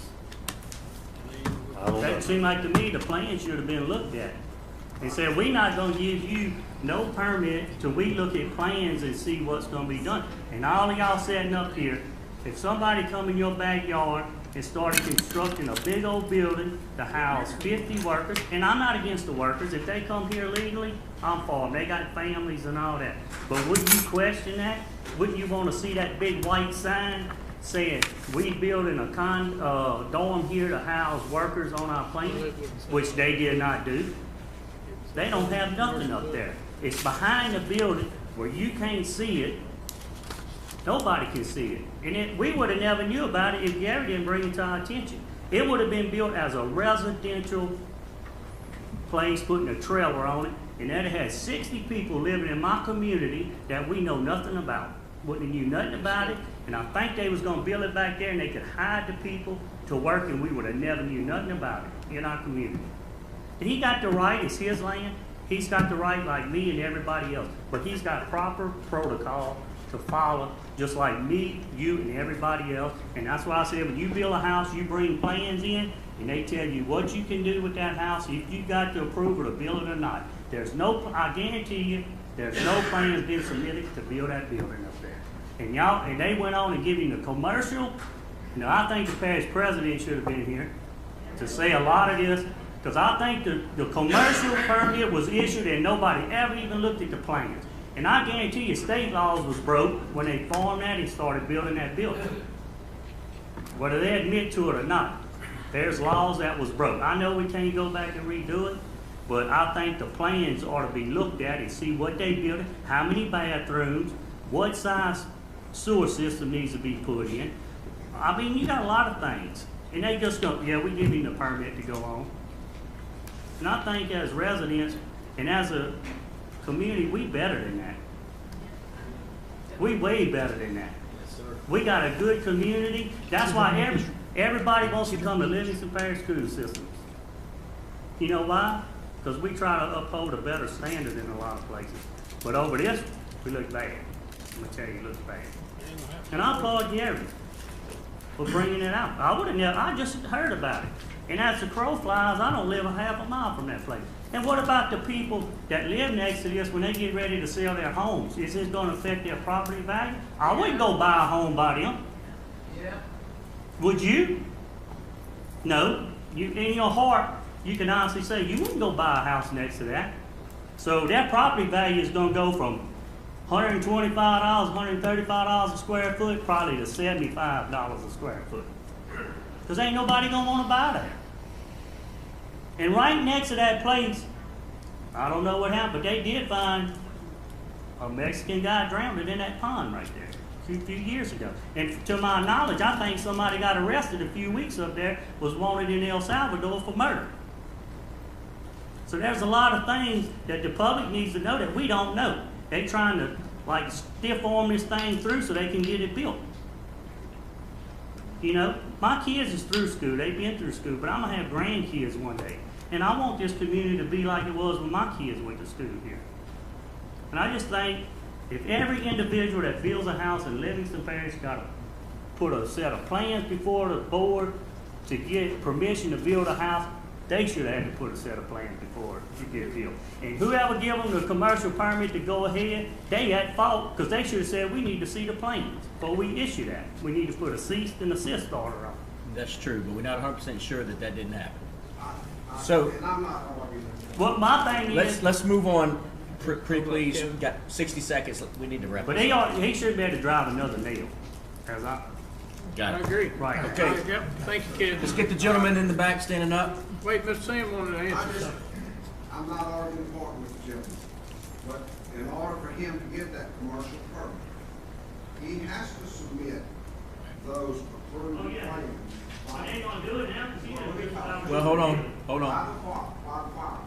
All that's gotta be looked at by the fire. You're talking about the bathrooms, and you're talking about the fire marshal looks at all. Think they did? Now, I'm not pro or con, I'm misunderstanding, but I'm just trying to.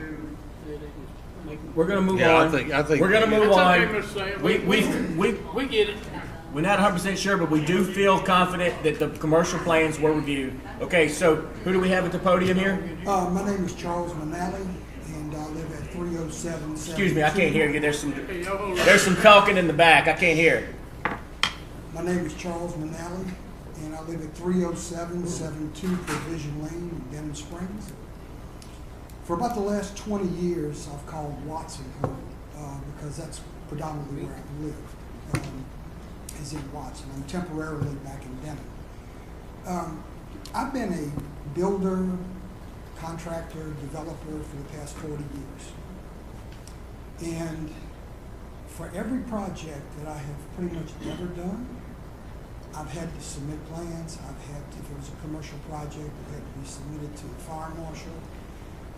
It had to go before all of the proper permitting process. And I have no fault with Premier Concrete. I do business with it, okay? And I don't know what took place. And I'm really coming in kind of blindsided with all of this. The only reason I even know that this is taking place is because I saw Gary on the news about a week ago, okay? And he brought, and when I saw that, I said, what is going on in Watson with a dormitory building? And so my whole point is that all of my career, I've had to follow the proper protocol. I've had to go submit my drawings, I've had to go to the fire marshal, I've had to do everything according to plans. And I've done pretty much all that, okay? I don't see why this should be any different, okay? It's a dormitory. You can call it a dormitory, you can call it an apartment. It's a building that houses people, okay? It needs to be looked at, it needs to be addressed in such a way that it protects the community. That's the whole point why y'all here. The government is to protect us, to protect the community, okay? And so, you know, if there's an apartment complex being built, a hotel being built, a restaurant being built, a subdivision being built, we have to post signs that allows everybody to come, and it's got to be posted for 30 days or whatever. It's got to be advertised in a newspaper. It's got to be brought before the people, okay, and allow the people to come here and to speak about it, pro or con, okay? And that's what was messed up in this ordeal. That's really what got messed up. Now, you need to go back and fix it, okay? It needs to be fixed. It doesn't need to be just swept under the rug, okay? This needs to be addressed, and it needs to be addressed properly, not executively, but openly in the light where everyone can see, not in the back door, okay? And that's where it needs to be dealt with. And now, to step back out of that position into another position, okay? I own numbers of properties in Watson. I have a number of tenants, okay? And I have a number of houses, and I keep them up, and they're nice facilities, okay? And I represent those people as well. I just did a family petition in Watson, okay, last year. Mr. Sam's gone. Yeah. He did. Okay. Now, can I go and put a dormitory building on my family petition? I'm in the process of developing it right now. Is that okay? Is that okay? No, I don't think y'all would let me do that. Nobody's going to say, yeah, go ahead. Especially if it's going to be, to house migratory workers. Okay? I'm doing a family petition in Watson because I want my family to be raised in Watson. My kids went to school in Watson. They graduated from Live Oak. Okay? My daughter who graduated from Live Oak, I'm doing the dirt work on her house right now as we speak in Watson in my family petition so I can build her a house for her and my granddaughter and my son-in-law to move to so that they can raise their daughter there. My other kids are each going to get a lot there in that family petition. Okay? They're going to be able to raise their kids there. Okay? Watson is a nice community. Okay? Got a fantastic ball field up there. It's a very family-oriented community. And there's just so many questions that this thing that we're talking about here opens up that needs to be out in the air so that when people have concerns, it can be voiced, heard about, and they can express their concerns and get the answers to it. Okay? Thank you. So appreciate you. We got one last. Sandra been sitting here talking about this. It's 8:30. Wait a second. We told people we were Come going to on let them up. talk. One time, one at a time, I was talking to the lady in the front row, but you can come if you want. If she wants to give you the opportunity to come first, you go. Come on up. Just make sure you state your name and your address. And look, laying all jokes aside, we haven't limited anybody, and I hate to do it, but it is getting late. Yeah. So Yeah, can I'm we gonna just be real kind of quick. 2 or 3 minutes? 2 or 3 minutes. Bobby Acord, 24907 Walker South Road. How you doing, Mr. Bobby? I wired the building. And I wired the building by Prince. And so did the plumber, so did the heat and air guy, and bought the permits and the whole 9 yards. And it was inspected. I was even there when the fire marshals, 2 of them came. Everything was good. Even though we was under a residential permit wiring that building, it was wired like it was commercial. It was no shortcuts. And one more thing is, I don't think there's any, I've been working for Premier as a contractor for about 20 years, and I don't think there's anybody ever been on that property that worked there or whatever that didn't have credentials of some kind. You're just not going to work there. You're not getting on the property unless you're trespassing because you have to sign in. And first, somebody drowned in there. I've never heard of that. And number 2 is that guy from El Salvador, he broke into Premier. That's how they arrested him. He wasn't from there. So those guys have been working there a while. But as far as the blueprints and all that, you can't wire a building that size without them. Period. Thank you. Thank you. Okay, so, yes, ma'am. Yes, ma'am. You come on up. We're gonna make it really short and sweet because it is long. Thank you very much. Very short and sweet. Thank you. I'm Sandra Reese Shirley, but 12549 Sylvan Court. Go ahead, Danielle. Danielle Maschio with a 36444 Page Drive in Watson. My question is, have any of y'all ever been in one of those dormitories? No. I have. They're unsanitary, they're crowded, and they're poorly vented. Now, I know it's gonna bring down the value of the neighborhood. I've been a real estate agent over 20 years. I lived in Baton Rouge, I flooded, didn't have flood insurance. I said, well, where are we moving to? We moved to Watson. Great schools, great community, great counseling. Okay? Move.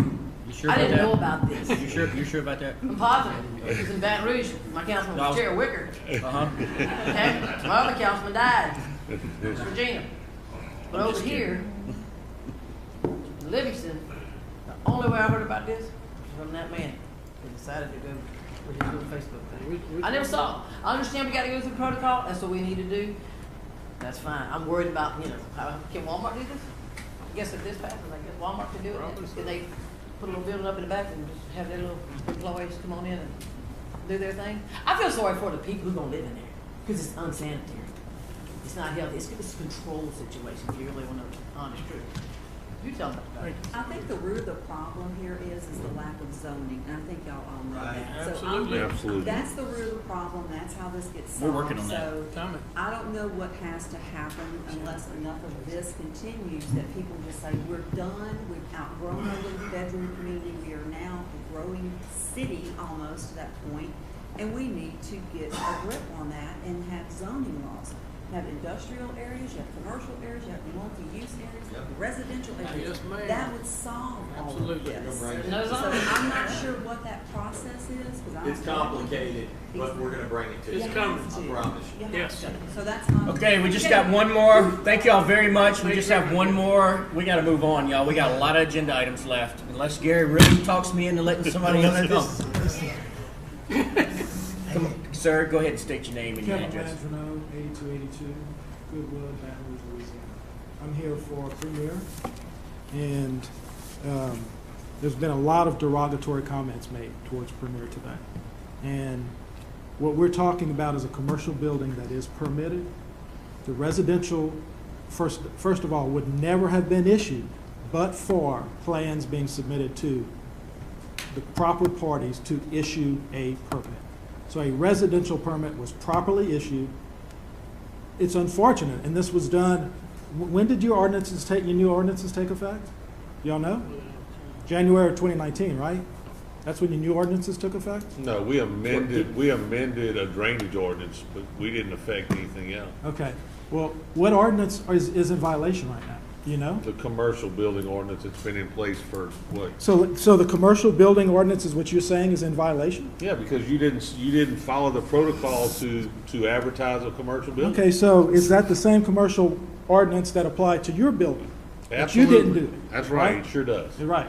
And So I've got a you didn't go meeting- through all of your I've process. got a meeting I'm on- talking I've right got now. a- okay. You didn't go through all of your process, right? Right. You didn't do any of that stuff. Were you on the ordinance committee?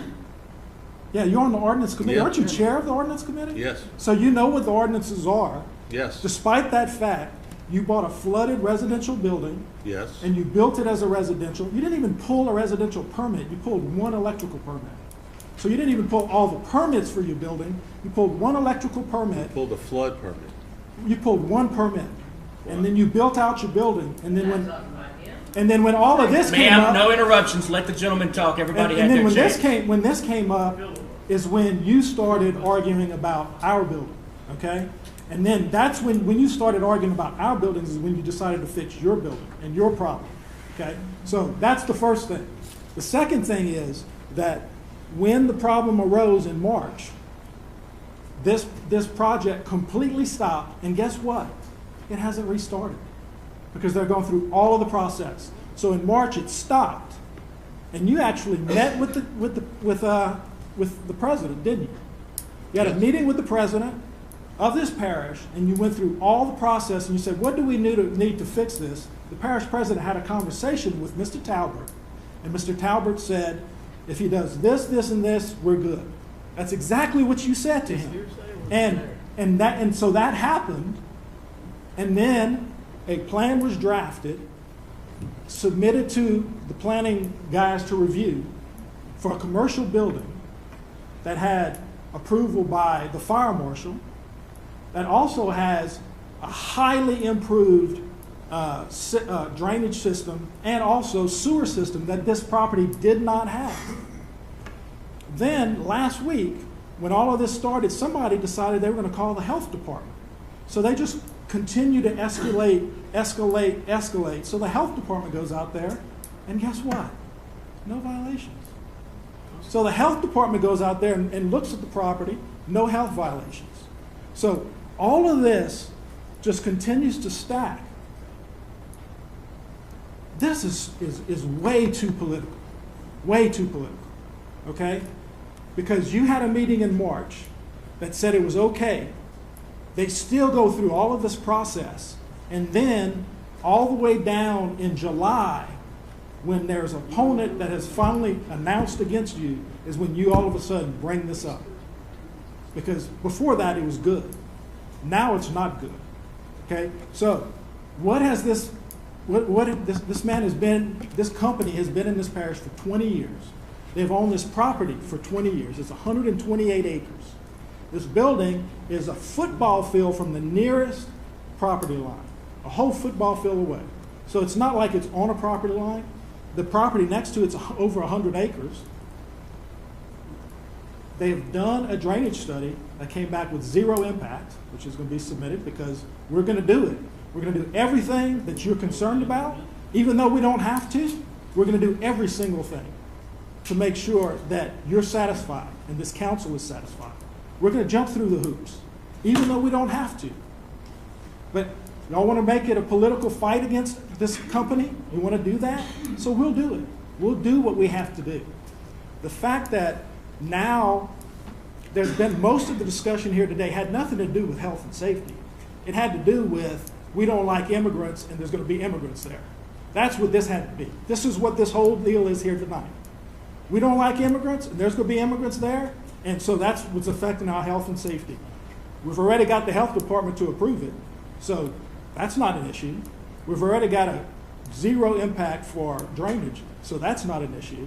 We have fire marshal approval, we have plan approval.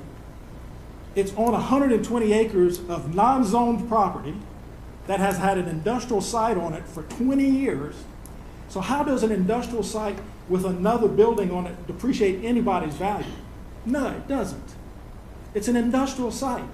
Most of the houses that have been built around it were built after it was built, after the plant had been there. Everybody knows that there's a concrete plant there, and they're building houses around it anyway. So they're going to start complaining about, oh, there's a horn that goes off, oh, there's lights that go off, oh, there's noise from pouring concrete.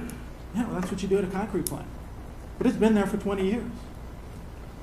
The sewer issues that they were talking about, we've taken care of everything.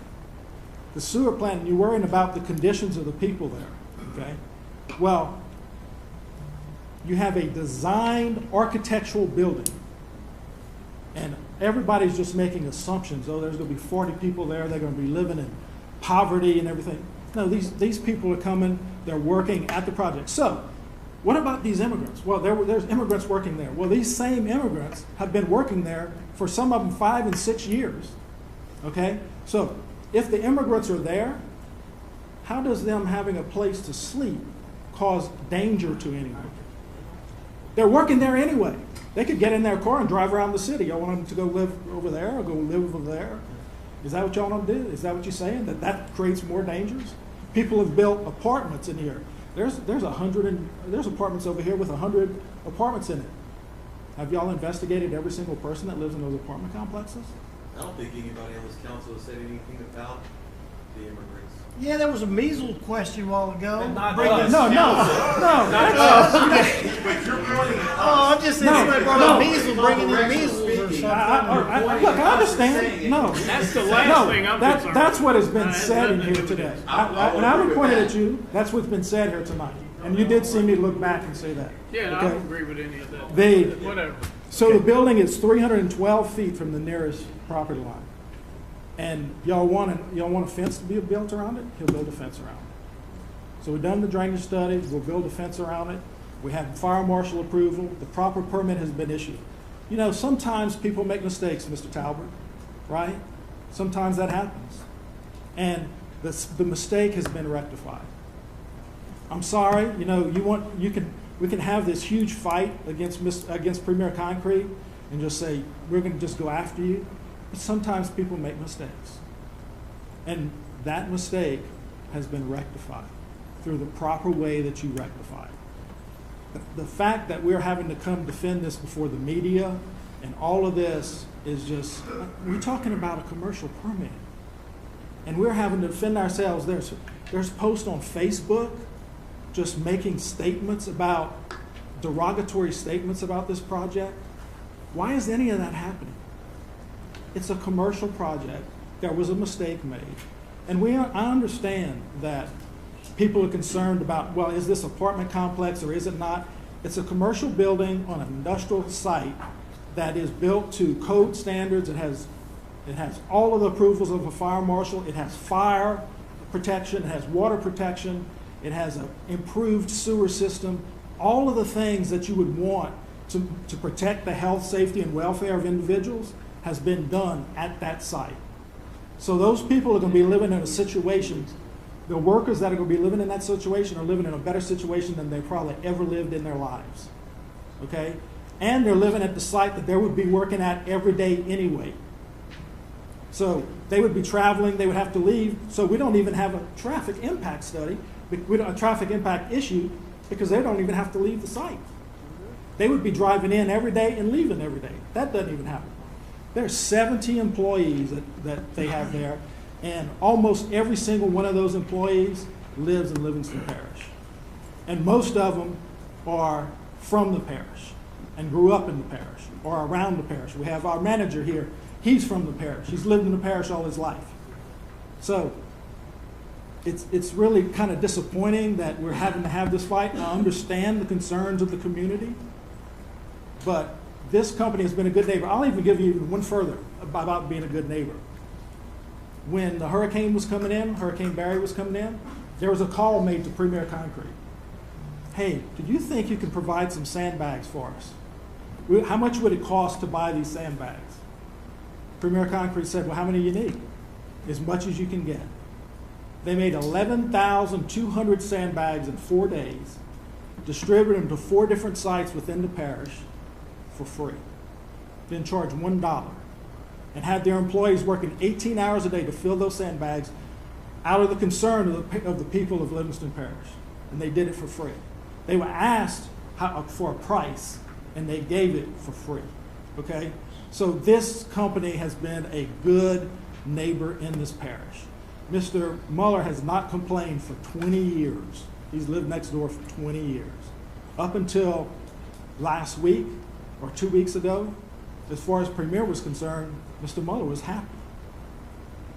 All of a sudden, after 20 years, he was up here complaining. Don't know why that all of a sudden happened, but all of a sudden it did. There are neighbors that have never complained one time, because you know what?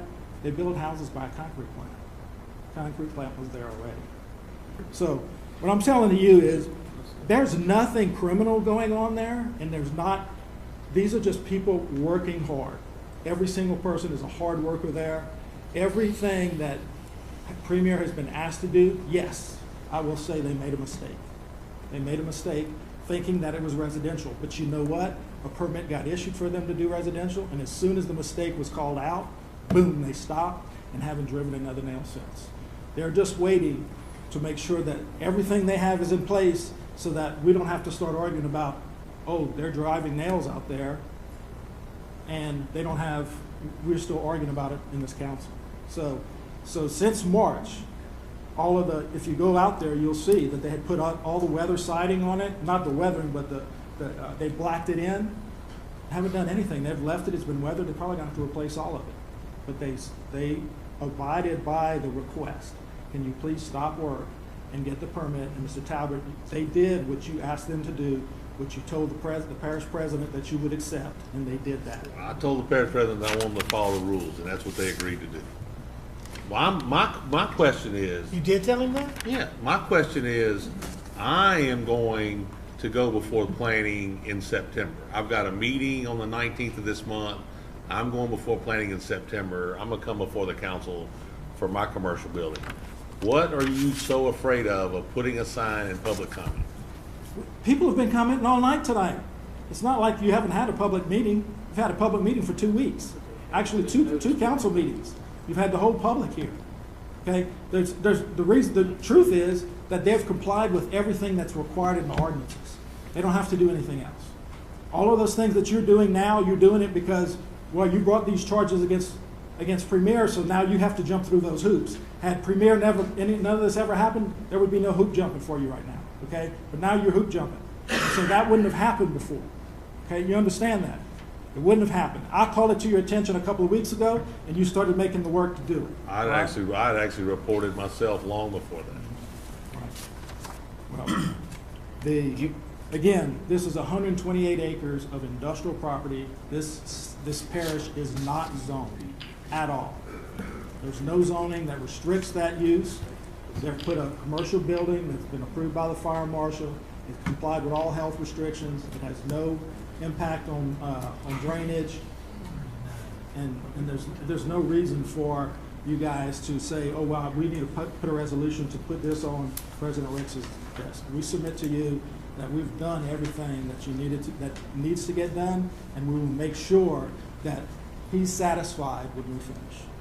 Thank you. Thank you. Thank you. I'd like to make a Gary, motion. did y'all have a meeting and come to some type of agreement after March when the cease and desist was ordered? We met on the 11th when I reported it. We went back. Sam, was it the 13th we met? I mean, we came in and the agreement was that they would follow the rules, so I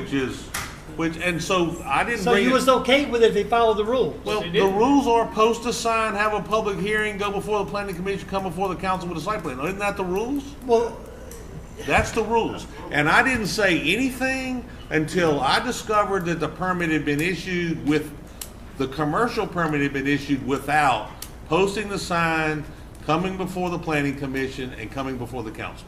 That's the rules. That's what the rules are of every commercial building in this parish. Am I correct? That's correct.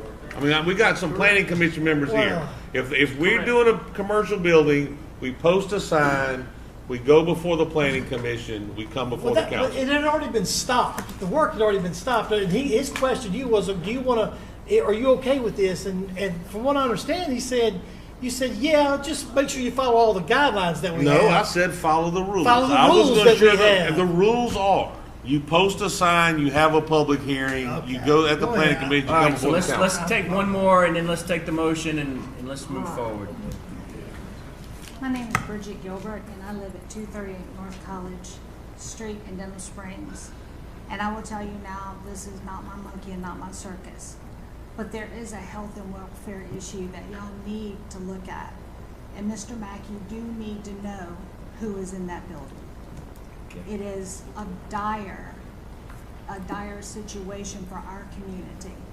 I don't know if y'all know what a dissent form is at Livingston Parish School Board. Do anybody know what that is? Well, we have become more of a PC nation, and our parish is becoming that too. A dissent form is basically a form that any child entering into school can have signed off on, saying that they are not do not have proper immunizations, and they can start school. That is something that we have that's going on right now in our parish. At Livingston Parish School Board. I'm sorry? I never thought I'd see today where they'd go, hey, come on in. Yes, this is an issue. I don't know who's going to be in that building. I don't know if it's going to be families or if it is just going to be workers. If it's going to be families, that's something that we need to know, and that is important to the health and welfare of the Watson area and the rest of the area. You have one child that goes in, and I can tell you from experience, my ex-husband is from North Michigan, and they weren't subject to the same immunizations as we were as kids. My ex-husband, when I was pregnant with my son, got rubella, which is German measles. We had to live in different houses for 3 weeks because that caused spontaneous miscarriages in pregnant women. That is a real concern if you have children that could migrate into our school system. Is something y'all need to think about. All right. Thank you. I got one question though, just one question. So when those children enter into Livingston Parish school systems, they're not required to have the same type of immunizations as every other student that enters into school, just like everybody else in this parish? You can sign a dissent form. Now, from what I understand, we have an influx of children that do not have the same paperwork and stuff as the rest of our children. I'm not going to get into the whole immigrant thing. I really don't care about that. You already have. But the thing is we actually have people at the school board, when someone comes in and does not have a proper social security card, they actually sign them up for something called a 9 number. And it starts with a 9, and that basically means that, I guess they're not from here, I don't know. But they can get that, and then they can sign what is called a dissent form. And that says that they are not required to have, and they choose not to have the same immunizations. Okay. Shane, that's it. Yes.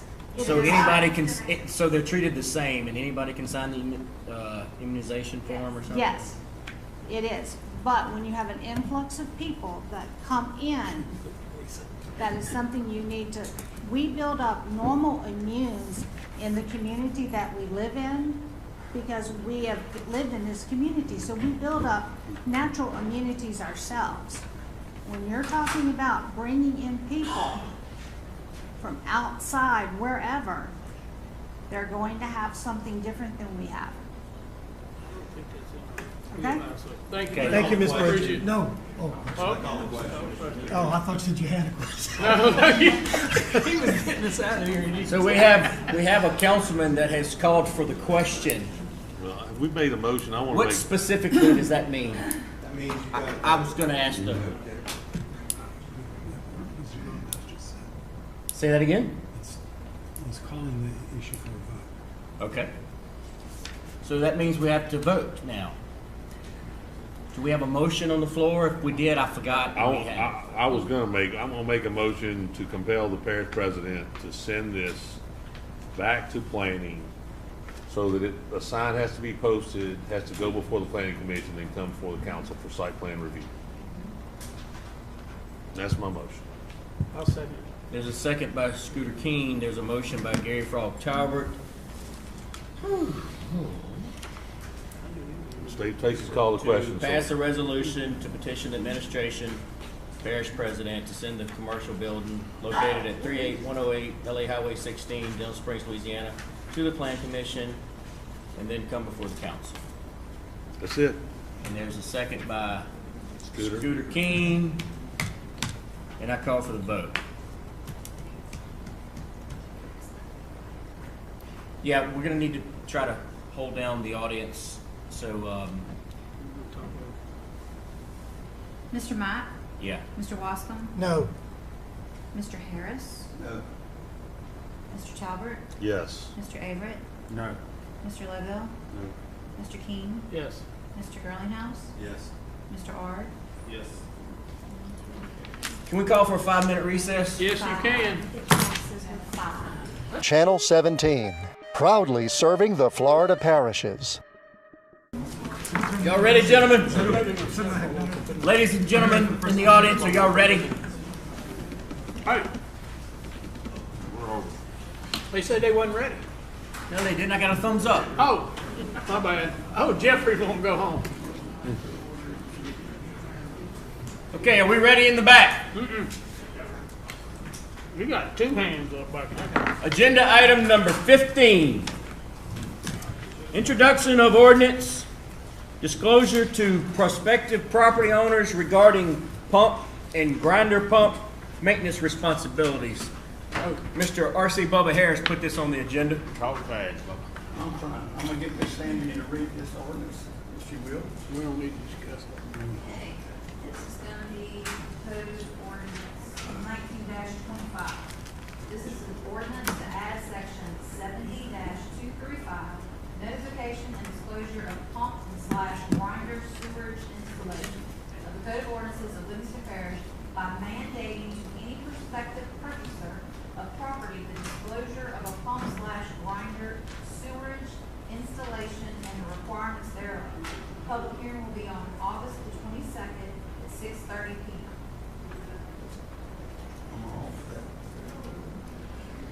Okay, we got a motion on the floor to adopt this ordinance. Is there any discussion? No, introduce, my bad. Introduce this ordinance. This is an introduction of the ordinance. Okay, is there any discussion from the audience on this? And let's just try to limit everybody to like 2 or 3 minutes, please. Okay, come on up. Last week, Eric Harrell, 10049 Serene Road. It seems like listening to the last bunch, things just get pushed through. You know, no permits. Pretty much, I can't get any kind of thing from the permit office where anybody inspected mine. Nothing. I don't know if any of y'all might have the permits for me. Yeah. What are you talking about? Serene Road, What's that? Serene Road. Well, what we need to do though, for real though, and I Yeah. ain't trying to get in the middle of that, but we Well, need to address the council. Well, with yeah, this. yeah, I addressed the Get council back to right now. addressing We'll the ask council. what's saying. Yeah. Yeah, but it's directed at everybody. Right, right. And any of this should be taken out of the executive's hands, in my opinion. And the stuff wasn't filed right. LDH is investigating it from the engineering firm that works for the parish. So I'm just want to put that out there. I'd like to say one thing. Yep. On behalf of Mr. Sam. Mm-hmm. Whenever those grinder pumps was installed down there, he may have been on the parish council at that time, but I don't think he was with the inspection department or whatever. Okay. Well, and that's fair. I don't know that. None of y'all were on the Yeah, council none at of the us time. were, but yeah. I'll say But- after this ordinance, I'm going to introduce very specific, stricter guidelines. Probably. Yeah, the only thing with the ordinance that I don't want to be held to the requirements that weren't held to the builders or the developer in this situation. Is what's that? The requirements that the developer and the builder were supposed to build to, Yeah. they didn't build to. So I don't want to be held to that requirement whenever, say, the next This, person this buys my is house. going to be for new expects- development. This requirement. Yes. This ordinance. This is for going to be new development. So Yeah. I'm not going to Grandfather. be, okay. New All right. development, and Yeah. if there is a property like theirs that's going up for sale, then it's kind of a buyer beware. They've got to tell the buyer what's there. Yeah, They might yeah, be so able it to needs to that be in, requirement. Which they in big didn't work tell writing you, on the so. plan. Yeah. Yeah, I get it, and we appreciate that. That will help in the future, and then what Tracy's proposing will help everyone else in the I future. will be back for the next. Thanks, Mr. Thank you. Harris. All right. Appreciate you. Is there any more discussion from the audience? Any from the council? Sandy, did we read that yet? Yeah. Yes. Okay. Where you been? Okay, so we got a motion on the floor by Jeff Ard. We got a Bubba Harris. by Bubba Harris, second by Jeff Ard. All in favor? Aye. Any opposed? Nope. That was easy. Okay. All right, 16, we have some board reappointments. 16A is Gravity Drainage District number 5. This is Mr. Tracy Gerlinghouse and Mr. Maurice Scooter King's area. This is actually board appointments. Okay. We petitioned the state that add 2 new members, to the Gravity 5 Drainage Board, then 5 will move to 7. And I have asked Ms. Tony Dugas, Ms. Tony Parrott Dugas of Walker to represent my area, and she has graciously agreed. So, and I think Mr. King has someone. Yes, I'd like to Point. no, yeah, okay. I'll appoint Mike McNaughton.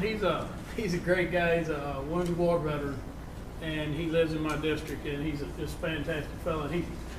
I called him, and he said he would be honored to serve me. I said, no, sir. I said, it'd be an honor to have you, and that's who I'd like to appoint. Yes, I love the way you said it. Yeah, well, it was. Okay, It so really is. we have a motion. Did somebody make a motion? I'll make We have a motion by Tracy Gerlinghouse, Second. a second by Scooter King to add Mike McNaughton and Tony Dugas Yep. to this Gravity Drainage District number 5 board. Is there any discussion from the audience before we vote? All in favor? Aye. Any nays? All right. 16B, that's Recreation District number 3. It's also Maurice Scooter King.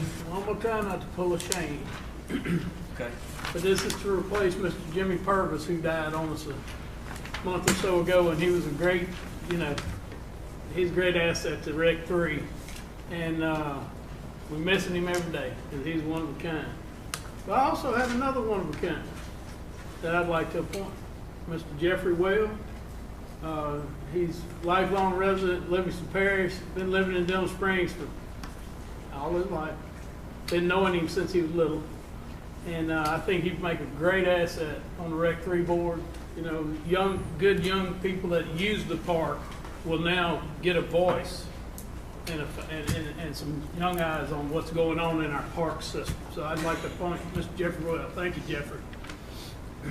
So we got a motion by Scooter King. I made it, that's cool.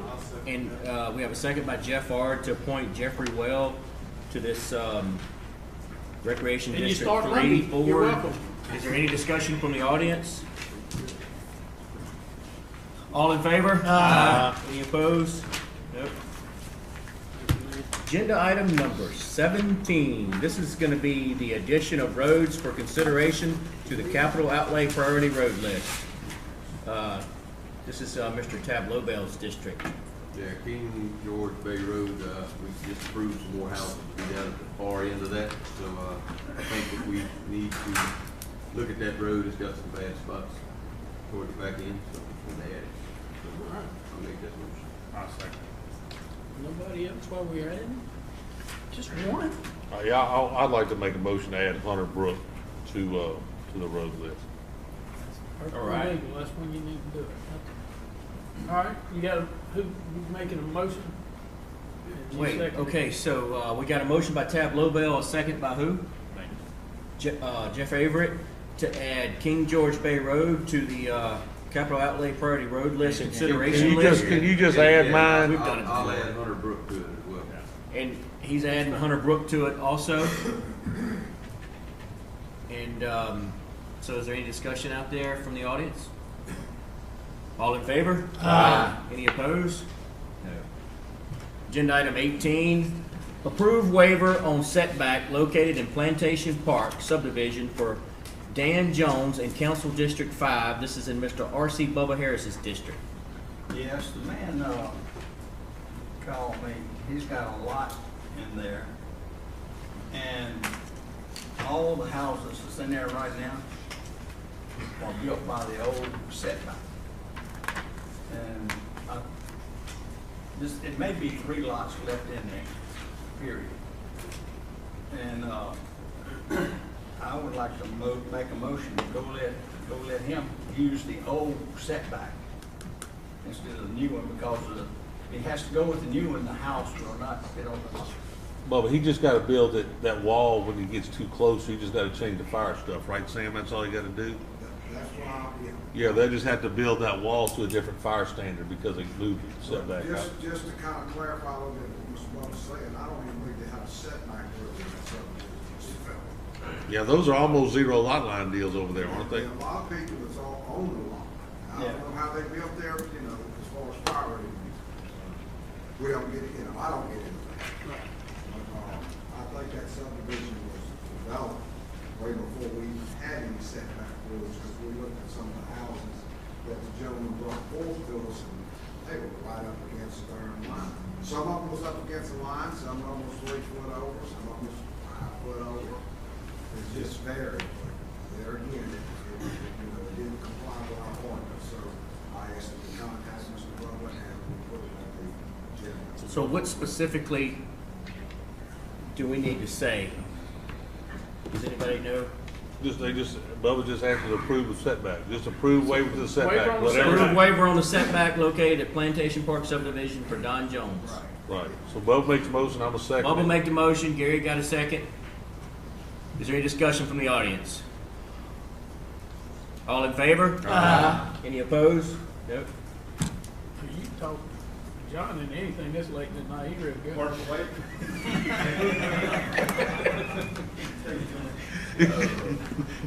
Discussion and oh, we already did this. Let's don't do that. 19 is over. 20, introduction ordinance. Add section to the Code of Ordinances establishing penalties and revocation of permits for falsifying and misrepresentation of Livingston Parish permit applications. Where's Scooter King? You had this added to the agenda? I certainly did. Okay, well, to deal in the future with anybody that comes in that knowingly or accidentally gets the wrong permit, well, it doesn't have to be building permits, any ferry permit. If you go and falsify that affidavit, well, we're gonna get you. 'Cause I've had enough of the old people saying, well, we're gonna ask for forgiveness in LP because it's so much easier than asking for, to do it right and asking for the right thing to be done. I think that time has come And it's just time to make sure, this ordinance, if it passed, if it's adopted, will protect the parish, the planning commission, the permit office, and the parish president and us from any future having to deal with what all we did tonight and 2 weeks ago. Because it says specifically, and I'll read it. It says falsifying and misrepresentation of permit applications. No person, company, business, or applicant shall falsify or misrepresent information given on any Livingston Parish permit application.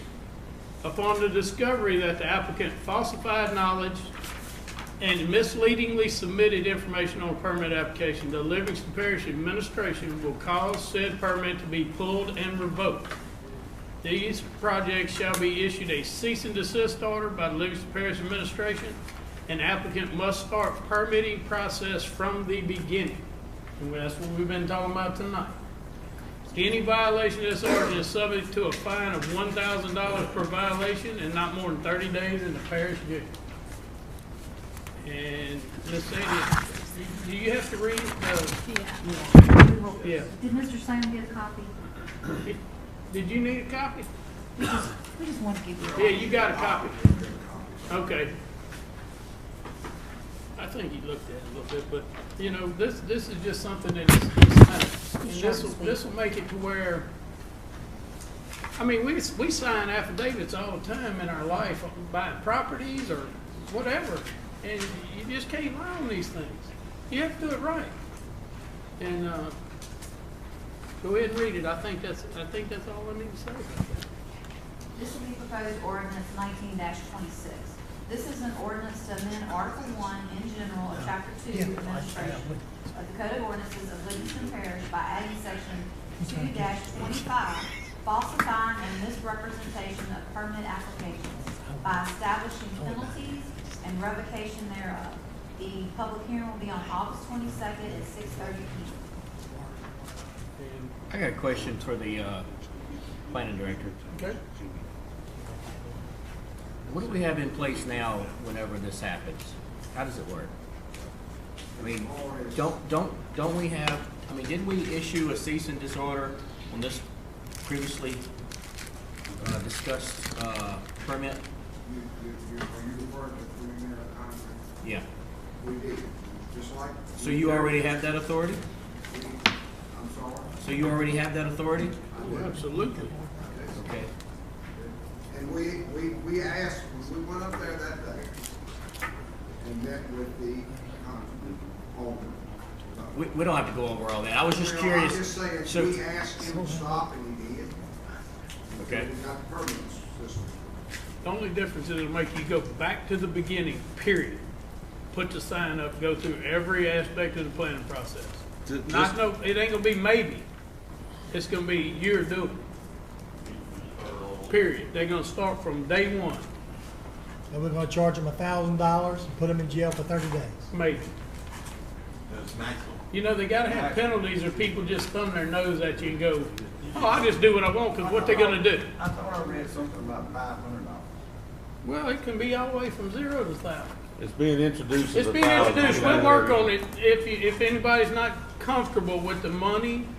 But if you don't have a fine associated with something, you're in a hunting club and they don't have a fine for shooting a doe, you're gonna shoot a doe and go, sorry. Well, the problem is if you don't charge them $1,000 and put them in jail, it costs you money. You need the $1,000 to pay for 30 days in jail. That's right.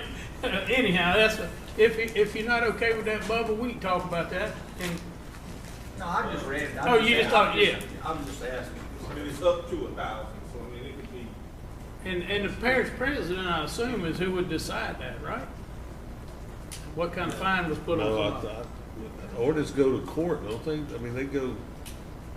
I mean, the law. What we just did the codification. The sheriff enforces the ordinance. Yeah, the sheriff enforces it, so that So it we would go be to handled. regular It would be court. handled in the 21st JDC. Okay. All right, so I make a motion to Okay. do it, unless somebody wants to talk about it. What if it's an honest mistake and They'll know and that. you're able to They'll kinda figure come it to a out. That's resolution? why it says up to. It don't matter as long as it goes back all the way through the process to me, whether it was a mistake or on purpose. I don't care. Don't make me come up there, but just one quick question. Did you say $1,000 and 30 days in jail? or $1,000 Possibly. Possibly. Can you get 30 days in jail for a speeding ticket? You're never gonna get 30 days in jail for a speeding ticket. It says and or not more than. Sir? Not me. I do all the time. Not me. Anyhow. Well, let's not get too out of All right, order. and yeah, get let's too talk sidetracked, about guys. this. We'll talk about it We gotta in 2 follow the weeks. rules here. Let's talk about the meeting. This is just an introduction. Oh, yeah, let's talk about it. Yeah, it's just an introduction, so. So Sandy, did you read the ordinance? Yep. Okay, and we had a motion by Scooter King and a second by Bubba Harris. And the only reason I'm seconding him is he called me up cleaner one day and twisted my arm bad. Oh, come on. Okay, for real.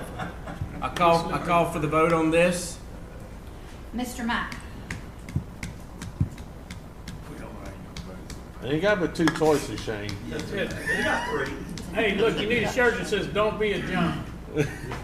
Oh, I'm sorry, John. You're still here? I'm It's just an used to you not being here, John. It's just an introduction. I vote It's yes. just an introduction is what I mean. Mr. Wascom, No. Don't be a Mr. John. Talbert, Yes. Mr. Harris, Yes. Mr. Avery, Mr. Liddell, Yes.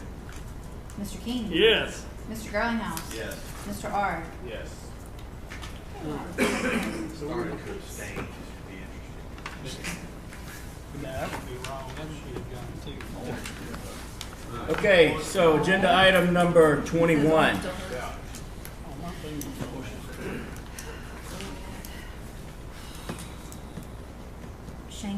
Discussion and adoption of a resolution to authorize waivers and variances for LP 19-03, adopted on January the 24th of 2019, amending section 13-57, drainage and drainage impact study of the Code of Ordinances that prohibits subsurface drainage. Okay, so to summarize this, we have an ordinance in place that if you're in a subdivision with open ditches, you're not allowed to put subsurface drainage in there. These individuals are asking for a variance to that ordinance. And so 21A, can we pass this resolution all three at once? Or we gotta do them individually? Do them separate. Separate? Okay, so this first one is Miss Christy Allen, that is 10997 Hemlock Court, Denham Springs, Louisiana, 70726. Is there any discussion from the audience on this particular agenda item? I would like to say this. Go ahead, Mr. Bubba, I don't mind a bit. All right, then the next one, Jackie Grzafki. Grzafki, yep. Grzafki. Anyway, these are just, you got one here, then the next one's gonna be going in on the end. It's just two different lots is all it amounts to. And all the rest of it in there is subsurface? All the rest of it in there has been subsurface? no, It's all no. open? All of it, but I tell you what. And that's, y'all gonna check that in, yeah. Oh, yeah. Oh, you already have? That's what the little drawing is? Yeah. Agreed on it. Oh, this little drawing?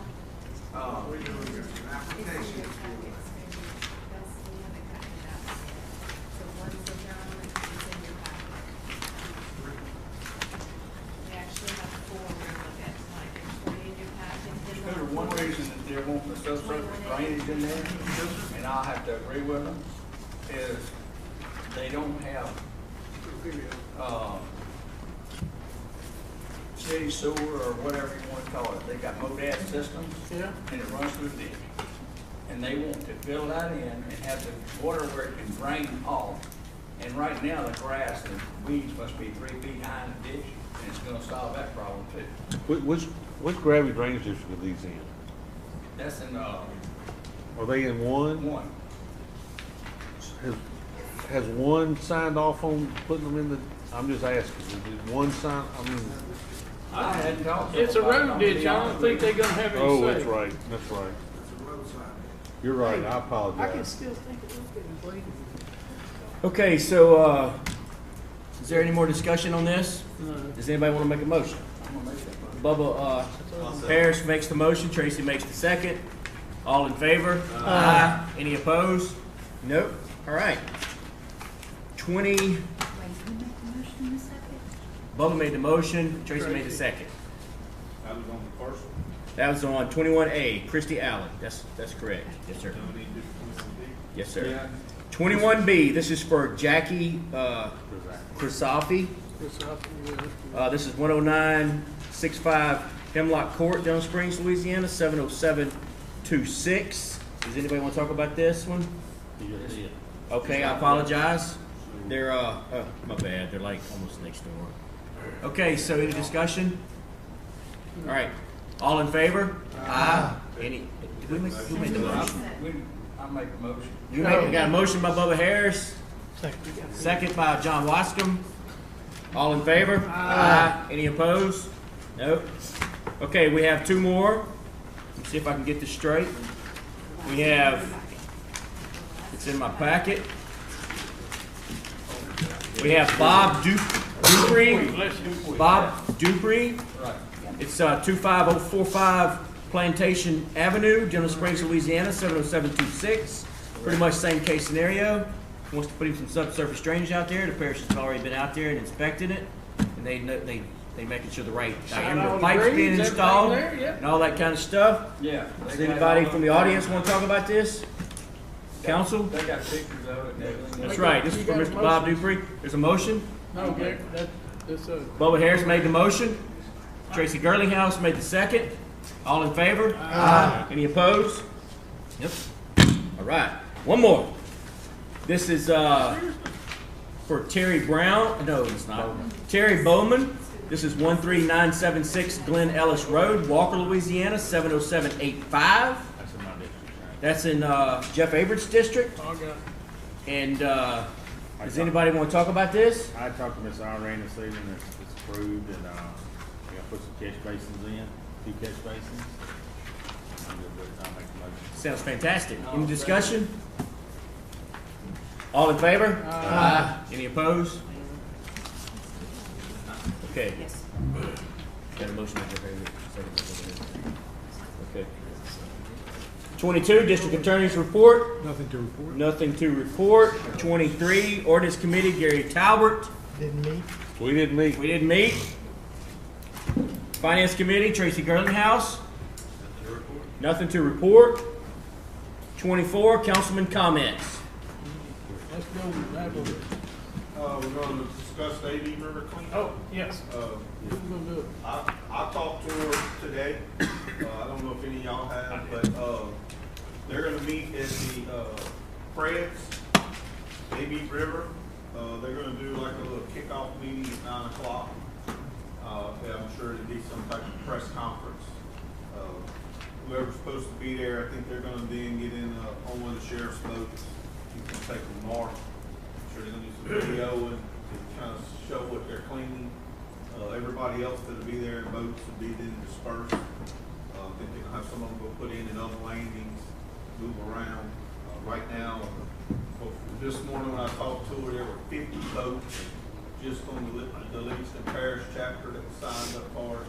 Ascension will also have boats involved in this, and I don't think that counts sheriff of Livingston or Ascension. That's just volunteers. Yes. That have signed up to do this. And I do know Ascension did a cleanup today on the diversion canal. So this is going to be a couple of big days of some river cleanup. St. James is gonna do from Blind River, I think it's Highway 61, back toward Blind River Bar. Yeah. And Livingston will do from Black Lake Club area, down river and up, back up river on Blind River there, and the canals in between. I think this is huge for the community to step up and help. Just getting that kind of community involvement, guys, is a big deal because we're gonna need it more in the futures too. So as this group can get going, maybe they can keep it going. And even if you haven't signed up, you can still show up 9 o'clock at Fred's, and they'll tell you where they need help at. They'll give you a tip. Send you to another landing, or they'll tell you put in right there. So. Nice.